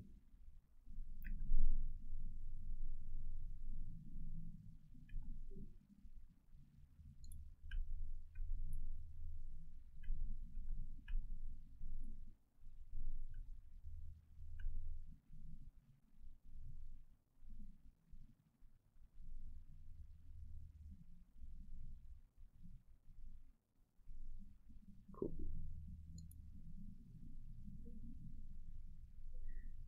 They can tutor it up with crop rotation. Well, that's what Chalice on 1 is like 4, right? Crop rotation.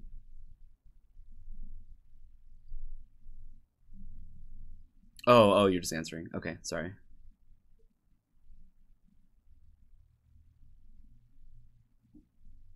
Yeah, helps them beat Gristlebrand, Emrakul's, Ulamog's. Just there's a lot of things that they get. Not only that, but sometimes just like bouncing Athalia is like all they need to have the mana to go off. They can actually like save them 1 or 2 mana just by Caraxing Athalia.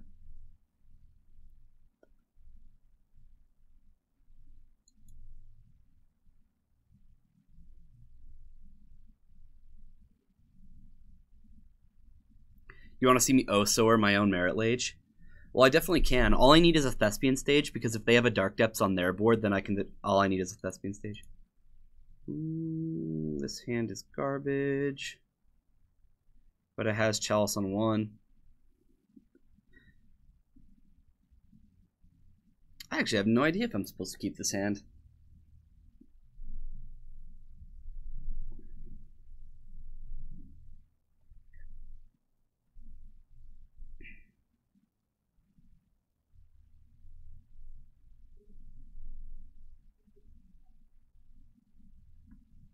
What do we think, chat? Is a turn 2 Chalice good enough to keep this hand? Probably not, huh? Then we'd need like a soul land off the top to. Well, that wouldn't be too unreasonable. Chalice on 1 into Thought-Knots is a pretty good game plan, but this is game 3. On the draw, no. Yeah, maybe on the play would be better, huh? Alright, one mulligan. Yes, this is better. Keep. I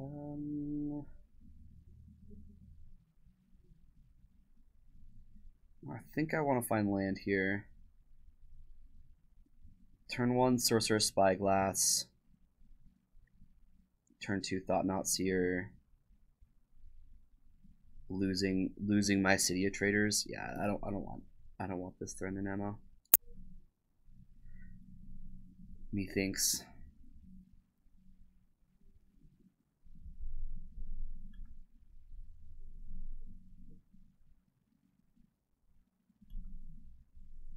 Pithing Needle. It's probably not Azur's Gateway. Probably Endbringer, yeah.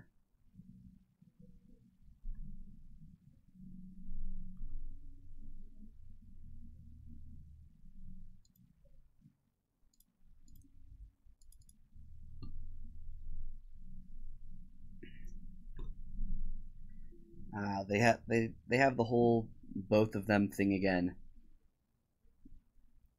Well, I guess. Yeah, I'll just name Thespian Stage again. They do have Crowsun Grip, but they don't have. Well, I guess they can just kill it next turn. This next turn. I'll name Thespian Stage.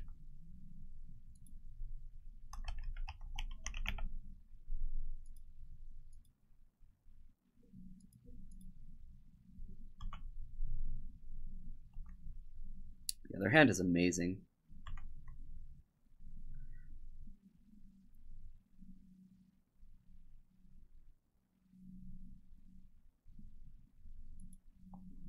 Expedition map.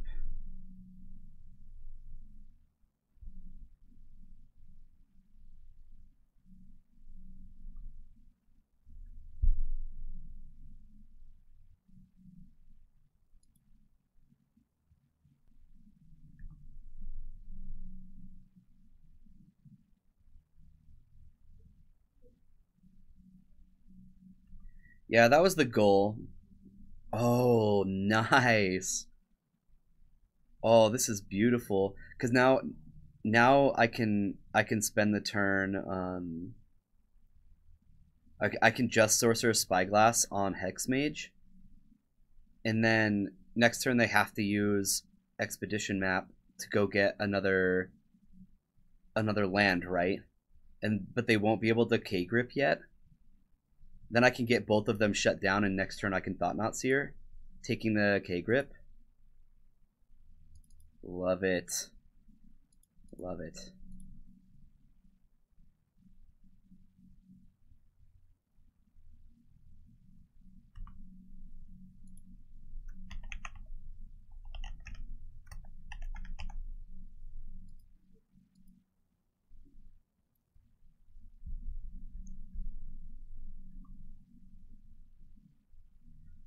Just not playing a land here so that I can Thought Knot this next turn.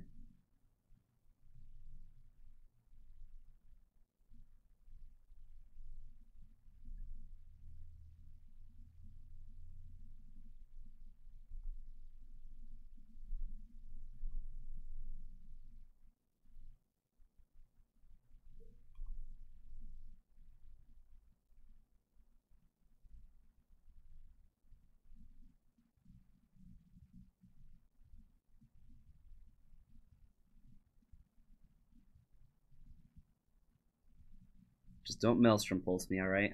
Just no Maelstrom Pulses. That would be bad. Yeah. Find Dark Depths. This is fine. Everything is fine.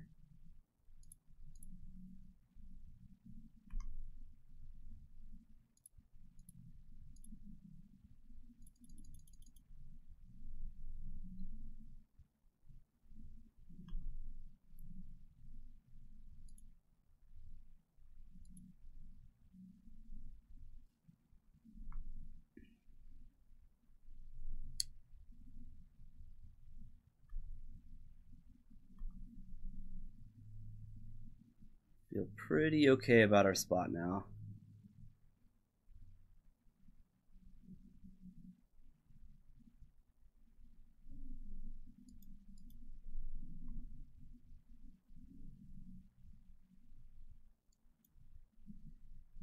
Probably should have brought in our waste.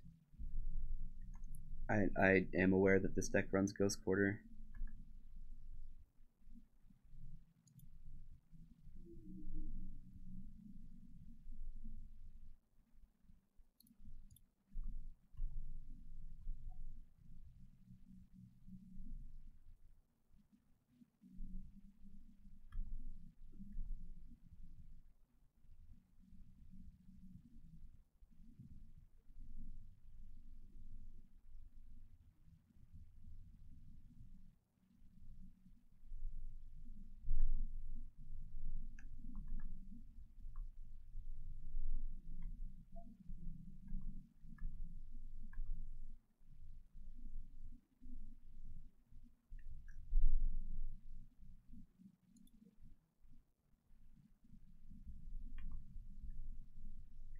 Not the land I was hoping for. Happy to have it. It opens up pretty much any land but another Eye of Ugin to cast Thought Knot Seer. But was hoping to be able to cast Azur's Gateway or Grim Monolith. Crop rotation for what? Another Ghost Quarter probably. Okay.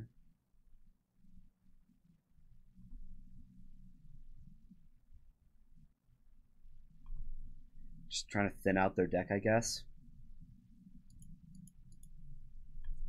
Yep, crop rotate again, go get another fetch. That is actually what's going on.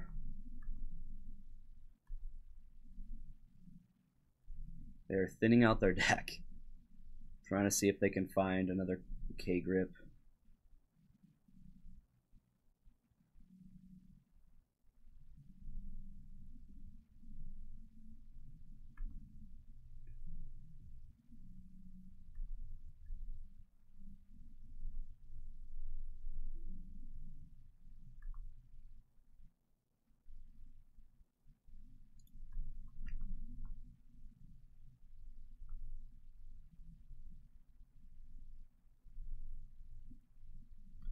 End step, thaw your dark depths.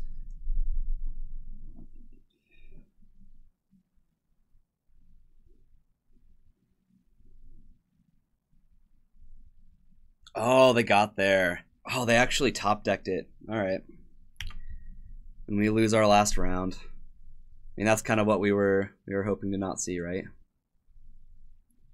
Yep. Sack the Vampire Hexmage and game. Man, I was feeling so confident. Just get crushed.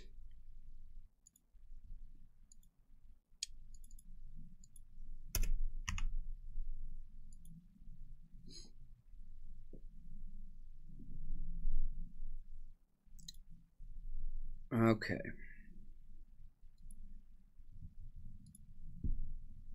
So I did get a deck ready the other day that I think could be kind of fun. It's about as spicy as they come.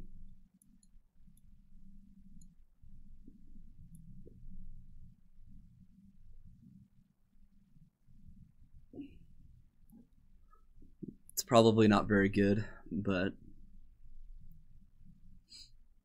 I've gotten to play this deck in paper once, and it was a blast.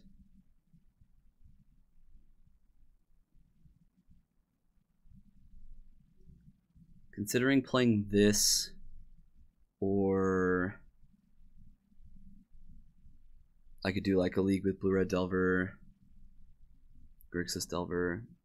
I could play something a little more competitive, or something a little more casual. I don't really care from this point.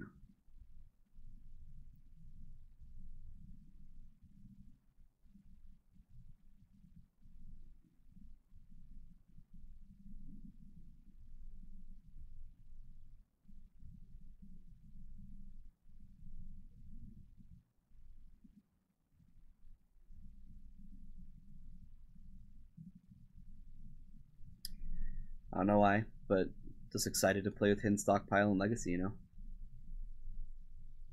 Only 8 creatures in the whole deck. You have Deathrite Shamans just for mana ramp. Well, mana ramp and color. And then you've got Bloodghast because this card's just incredible in this deck. You can sack it every single turn to something like Goblin Bombardment or Hidden Stockpile. Just keep Hidden Stockpile going forever. Also, Bloodghast can keep Contamination going on for a really long time. Once you have a Grave Pact in play, I don't usually think that you can lose too easily. Lingering Souls, we have Enlightened Tutor to find kind of a set package of Goblin Bombardment, Bitter Blossom, Umzao Shite, Grafted War Gear, Contamination, or Grave Pact. You can get quite a few things.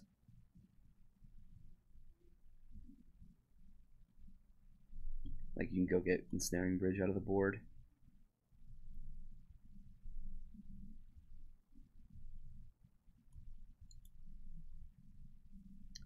What do we think, chat? Should I try this out, or should I play something a little more competitive?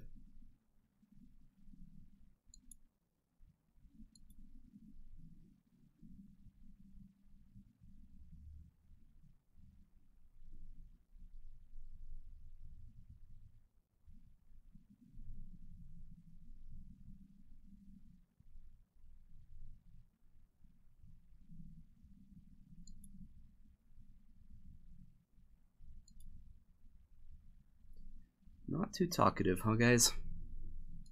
It makes me have to choose.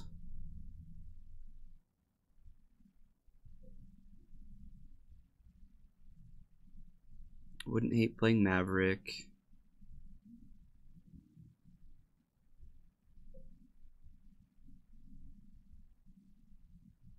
Wouldn't hate playing Nyx Fit. Wouldn't hate playing Punishing Jund. Stoneblade would be kind of fun. Blue-Red Delver's been incredibly powerful.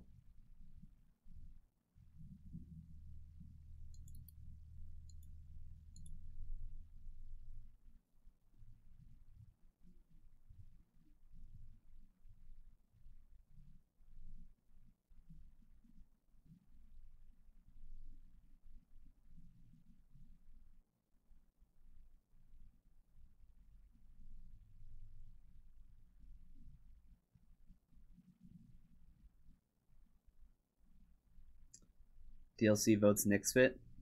I can definitely do Nyx Fit. Nobody else has said anything, so I can switch there.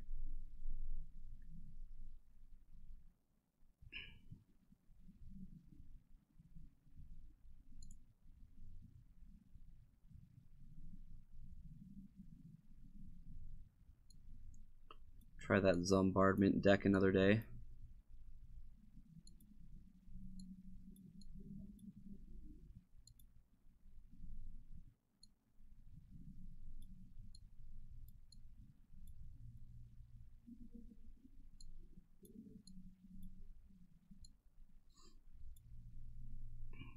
All right. Let me get my Stream Decker and some things updated, and then we'll get started with some Nyx Fit.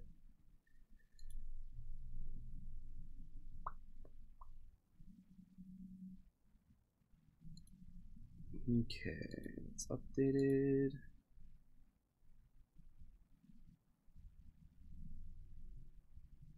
Scroll Rack's a new addition. What did it replace? We took out a Lingering Souls and one other thing. We're testing it. It's the first time we played with it. There was like a moment where it looked fantastic. But I don't think there needs to be more than one in the deck, if any. We'll see. We'll see. We're gonna test. It'll be further testing today, right? Let me get title all switched up.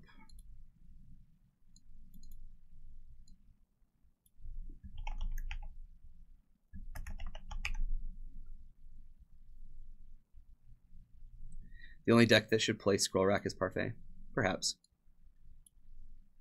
Or, like I said, we're going to test it out. If it's just awful, then I can take it out and no big deal.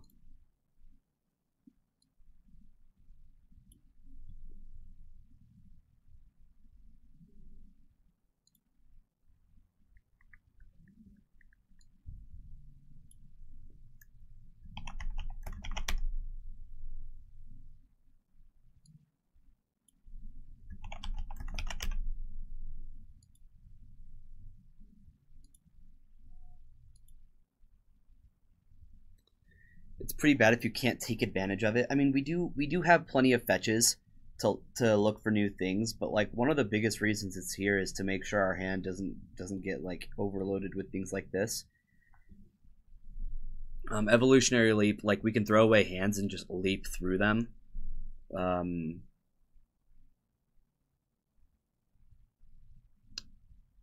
then like Green Sun Shuffles, like there are a good amount of ways to use it in this deck, but yes, we're not abusing it in this deck. Exchanging lands for spells is, yeah, we'll see. We'll see what happens. We'll see. All right.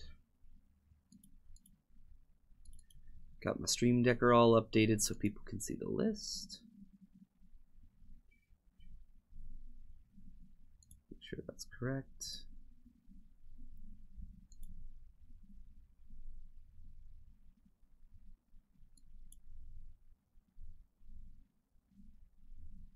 So just to put this in perspective, how I just did with Eldrazi Post is equally as good as we did with Cheerios yesterday.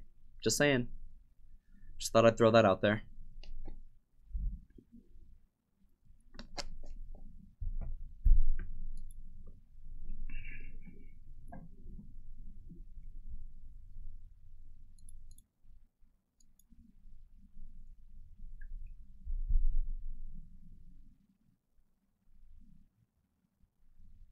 This is keepable.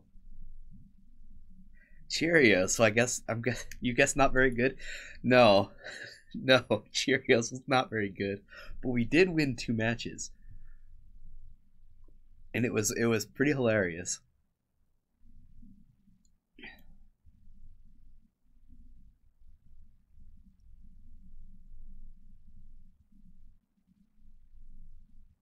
I think I'm just gonna blind name Deathrite Shaman. As silly as that is.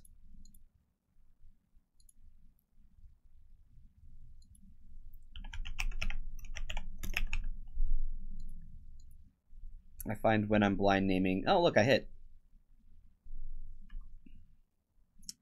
Success. Playing against elves.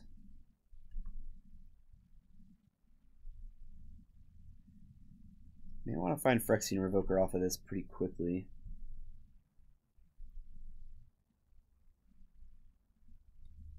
Nettle Sentinel, Nettle Sentinel.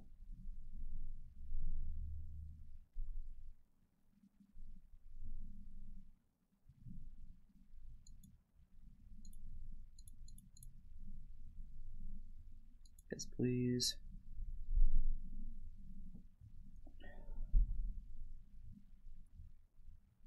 Revoker seems good against either Quirion Ranger or whatever they get off a Green Sun. Or we could just get a white source and hope. Like, they're not going to interact with us too much. Maybe I just want a white source. Yeah, let's do that.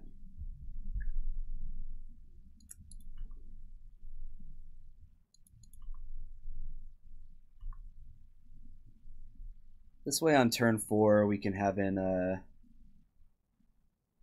Curse of Death's Hold or whatever. That way all that they can have in play is Nettle Sentinel and Deathrite Shaman.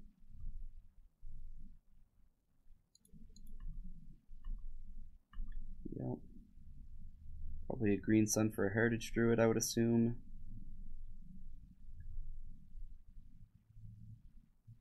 Or a Deathrite, okay.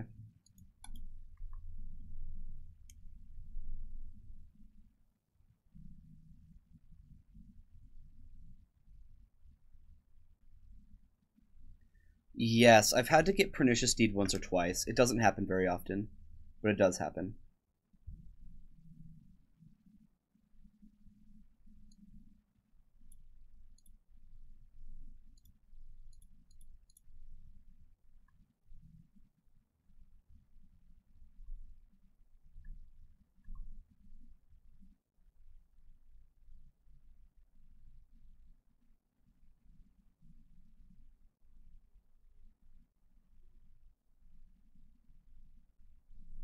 I think I just want to start off by getting Curse of Death's Hold, and then see if I can chain later.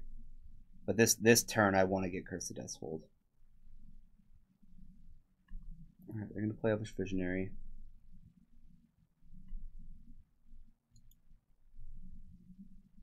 Well, actually, they have Rex Sage in their deck, don't they? Never mind, maybe I want to get Overwhelming Splendor first. I don't know if they run it main, but that's probably safer.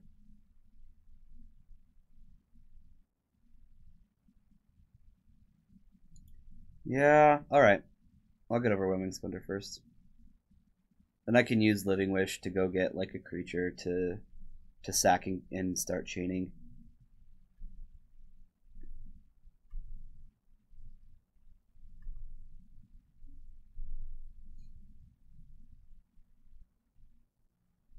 They just gotta play out their hand here.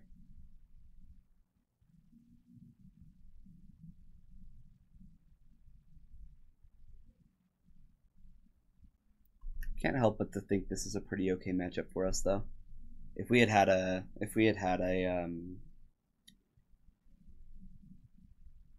Explorer. This game would already be over.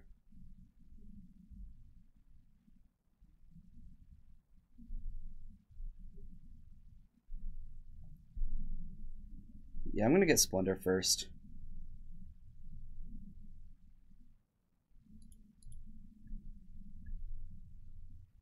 Splendor? I don't know. They're gonna have their last card is a Nettle Sentinel. Maybe I'm just supposed to clear these 4 creatures. The clock's probably much shorter. Just like risk them drawing a Green Sun Zenith for a turn or something.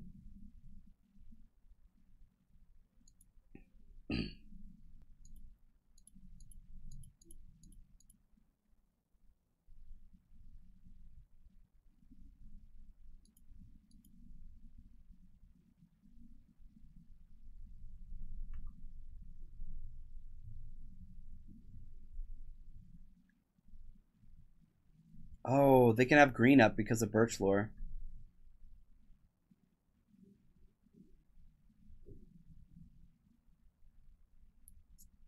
So actually, I do need to wait a turn. I need to go get a Revoker for this.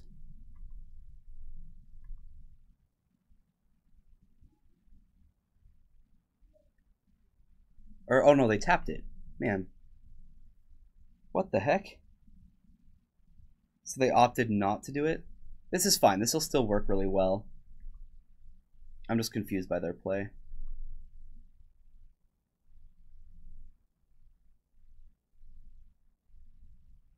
They had they had a second Ranger. You're right.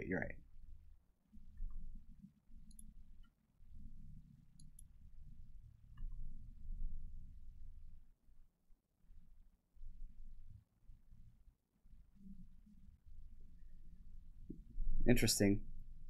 What? So maybe they don't know that they can just completely wreck me with Deathrite Shaman, because look at this concession. I'm just super confused.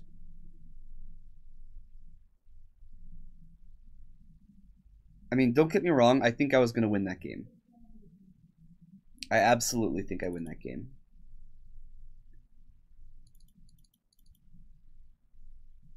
But that was strange.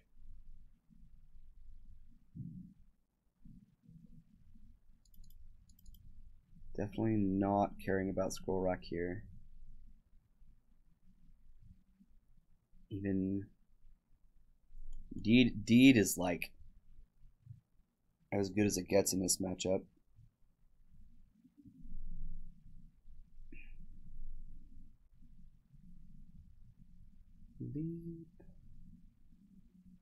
Yeah, this looks good. Just keep it like this.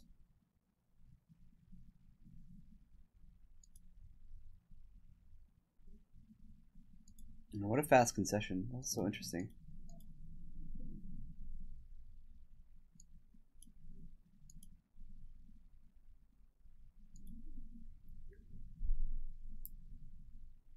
Keep.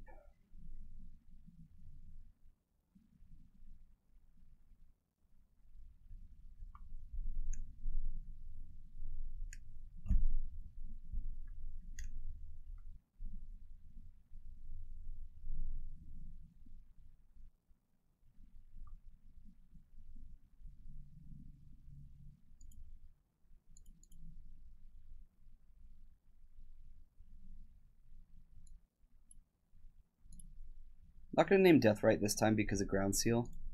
I think I'm just going to name Glimpse. Glimpse of Nature.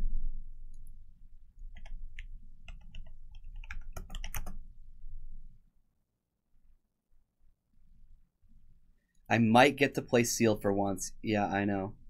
Whoa. I was not thinking Ranger would be the card I needed to name there. Okay. This is not a terrifying hand other than the fact that they do kind of get to go off with Gaia's Cradle here.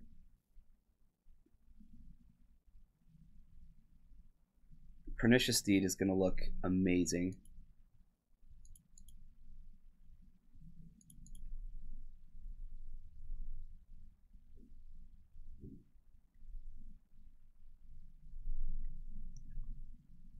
Attack for 1.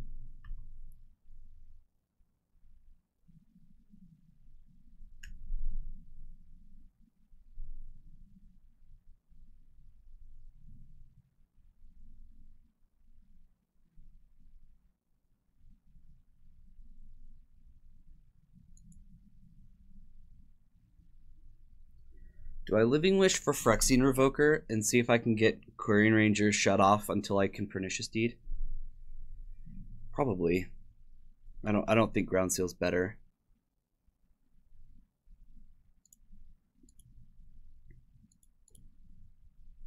I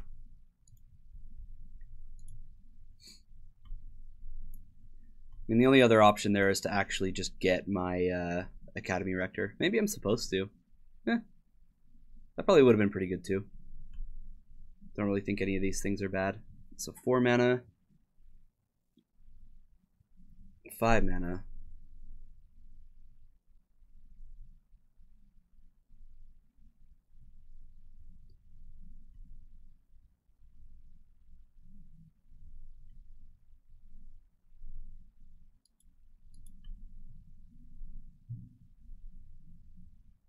If they want to spend their time like Rec Saging this, then next turn I can just blow their board with Pernicious Deed.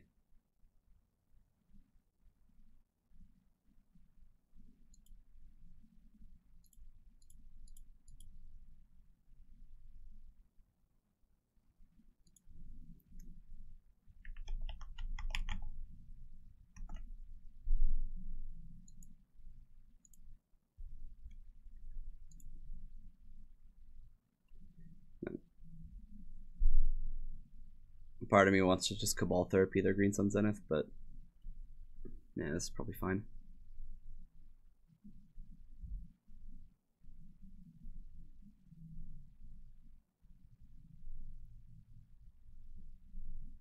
Or am I just dead?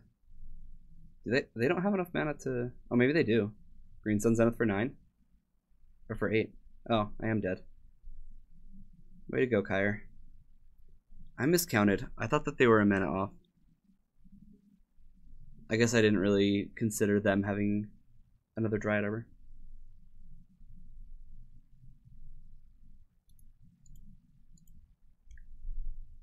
So they won before I could have cast a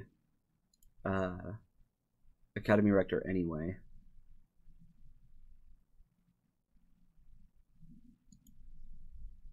Need to disrupt them a little better, I think.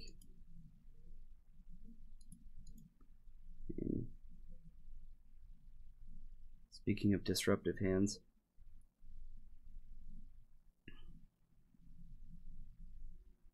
probably get Dryad Arbor off a Green Sun. I don't know. This hand's not great. No mulligan. This hand is so much better. So much better.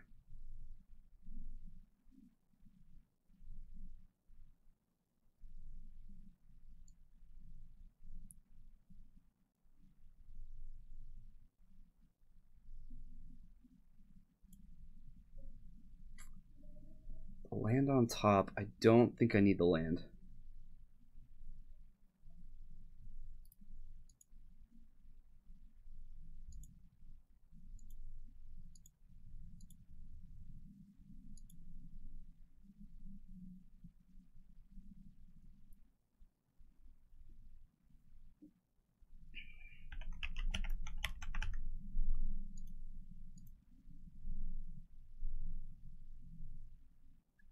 Double Elvish Visionary. Yeah, I could have named Green Sun. That's true. I mean, Green Sun or, right? Like I'm just gonna take both of their visionaries out of their hand. Either way. Playing the Nettle Sentinel.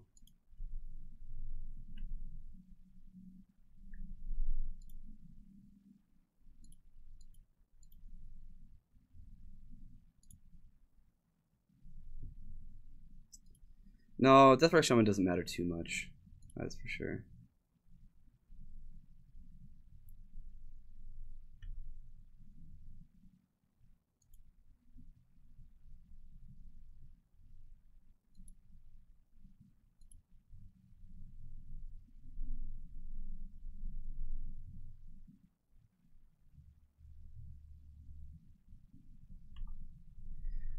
All right, what am I supposed to name? Am I supposed to name Elvish Visionary? Because now that I've given them mana, like, I don't really want them to just be able to cast Elvish Visionaries.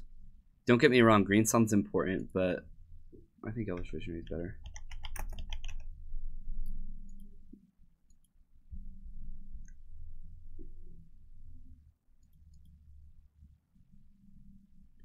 Did you current Quirion Ranger?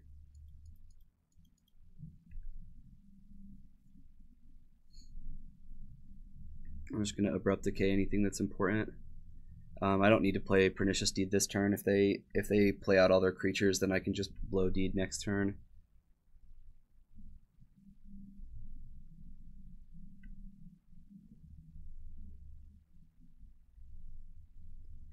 Just what I would like to happen.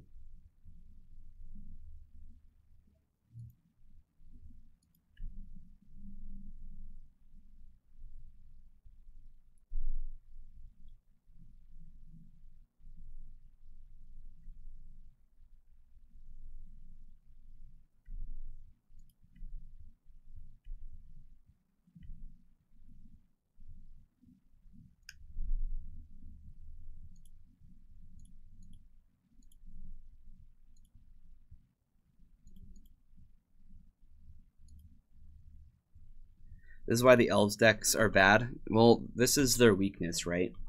Board wipes just wreck them. They have an Unknown and Green Sun Zenith. Elvish Visionary is pretty good for them.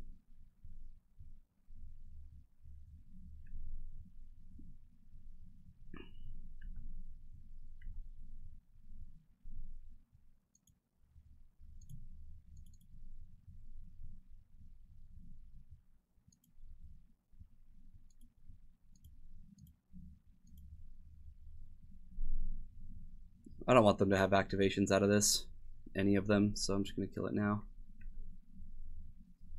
Grab him Dryad Arbor.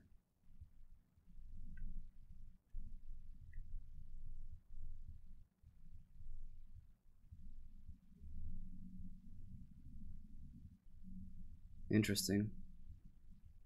So this is, yeah, this is going to be a Rex Sage to kill Evolutionary Leap. This is fine though, their hand's empty.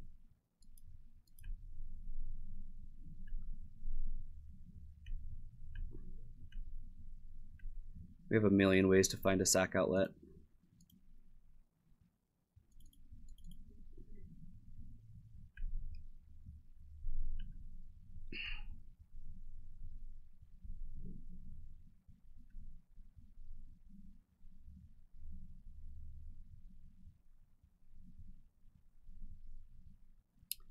That's bad.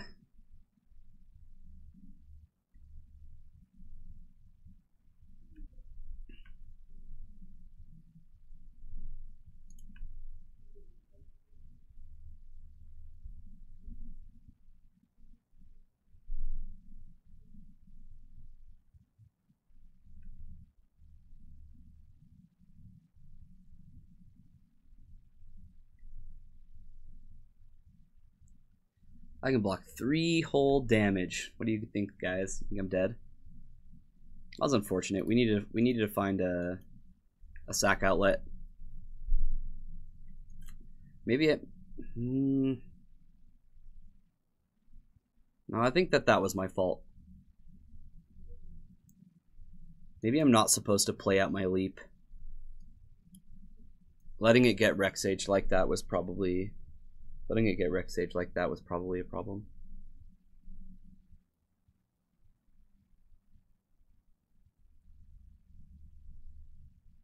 What the heck?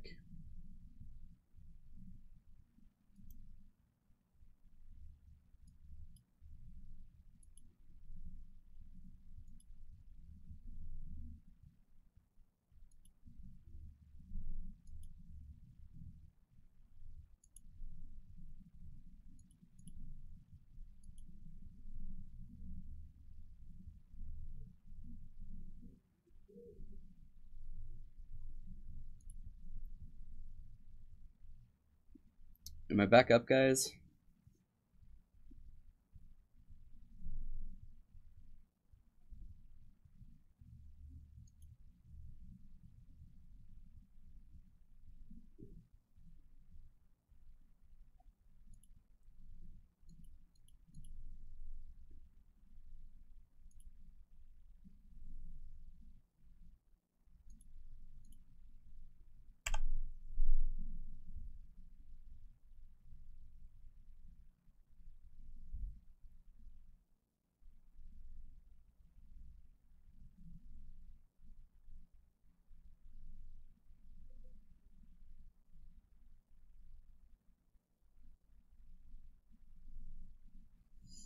Hmm.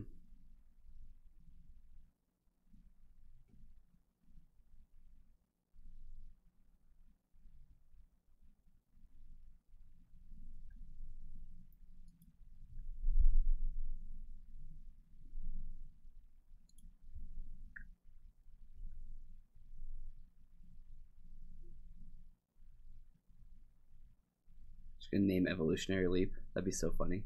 They don't even know. They don't know what kind of Nick Fit deck I'm playing.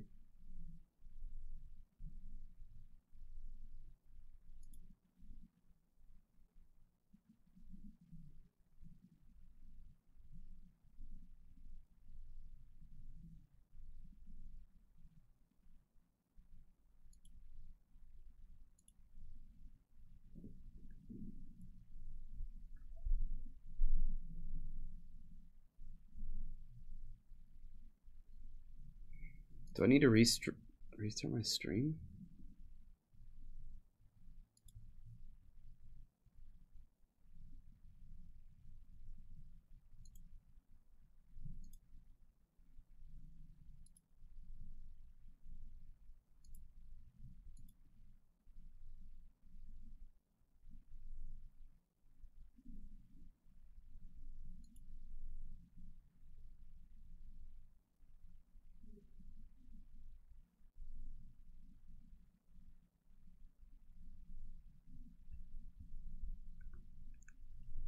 Wasteland, sure.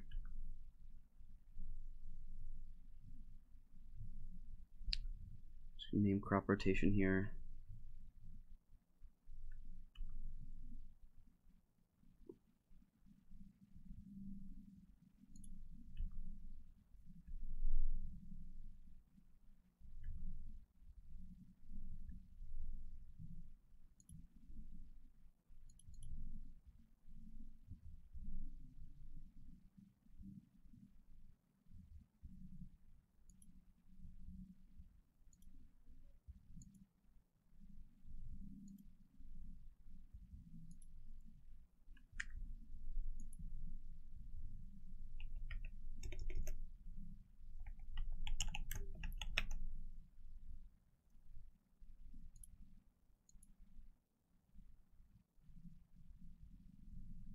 Huh.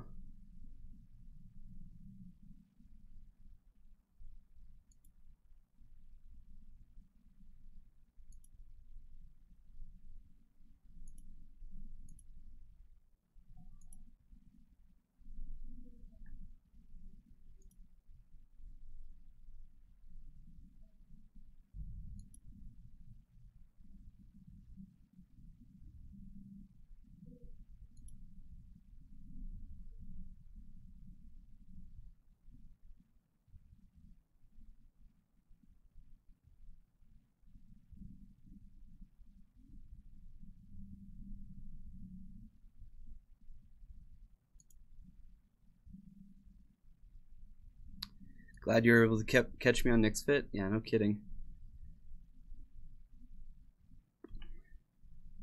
It's been a minute. I think my whole computer's freezing up though. I actually may need to restart the stream here.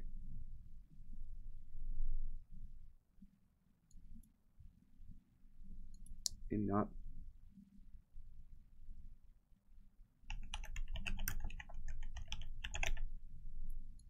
Take Sylvan Scrying.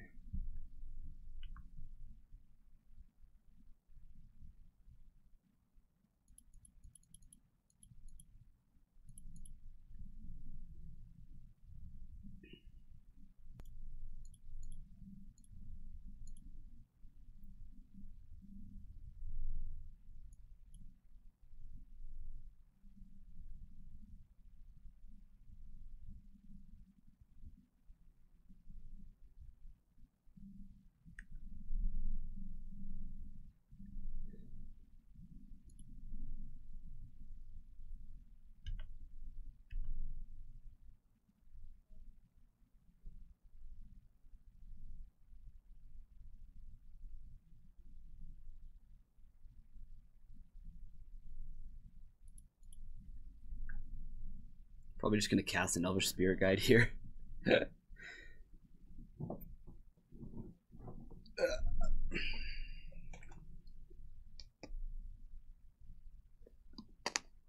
Or not. Alright. Well, they kind of drew out of that. So now I literally need to find a sack outlet off the top of the deck.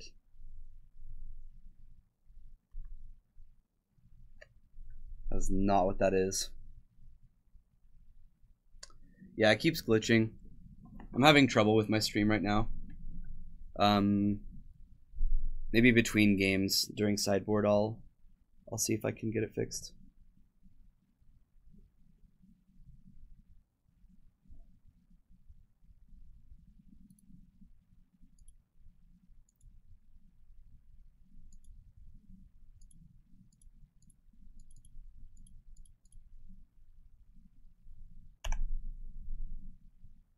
Yeah, no kidding.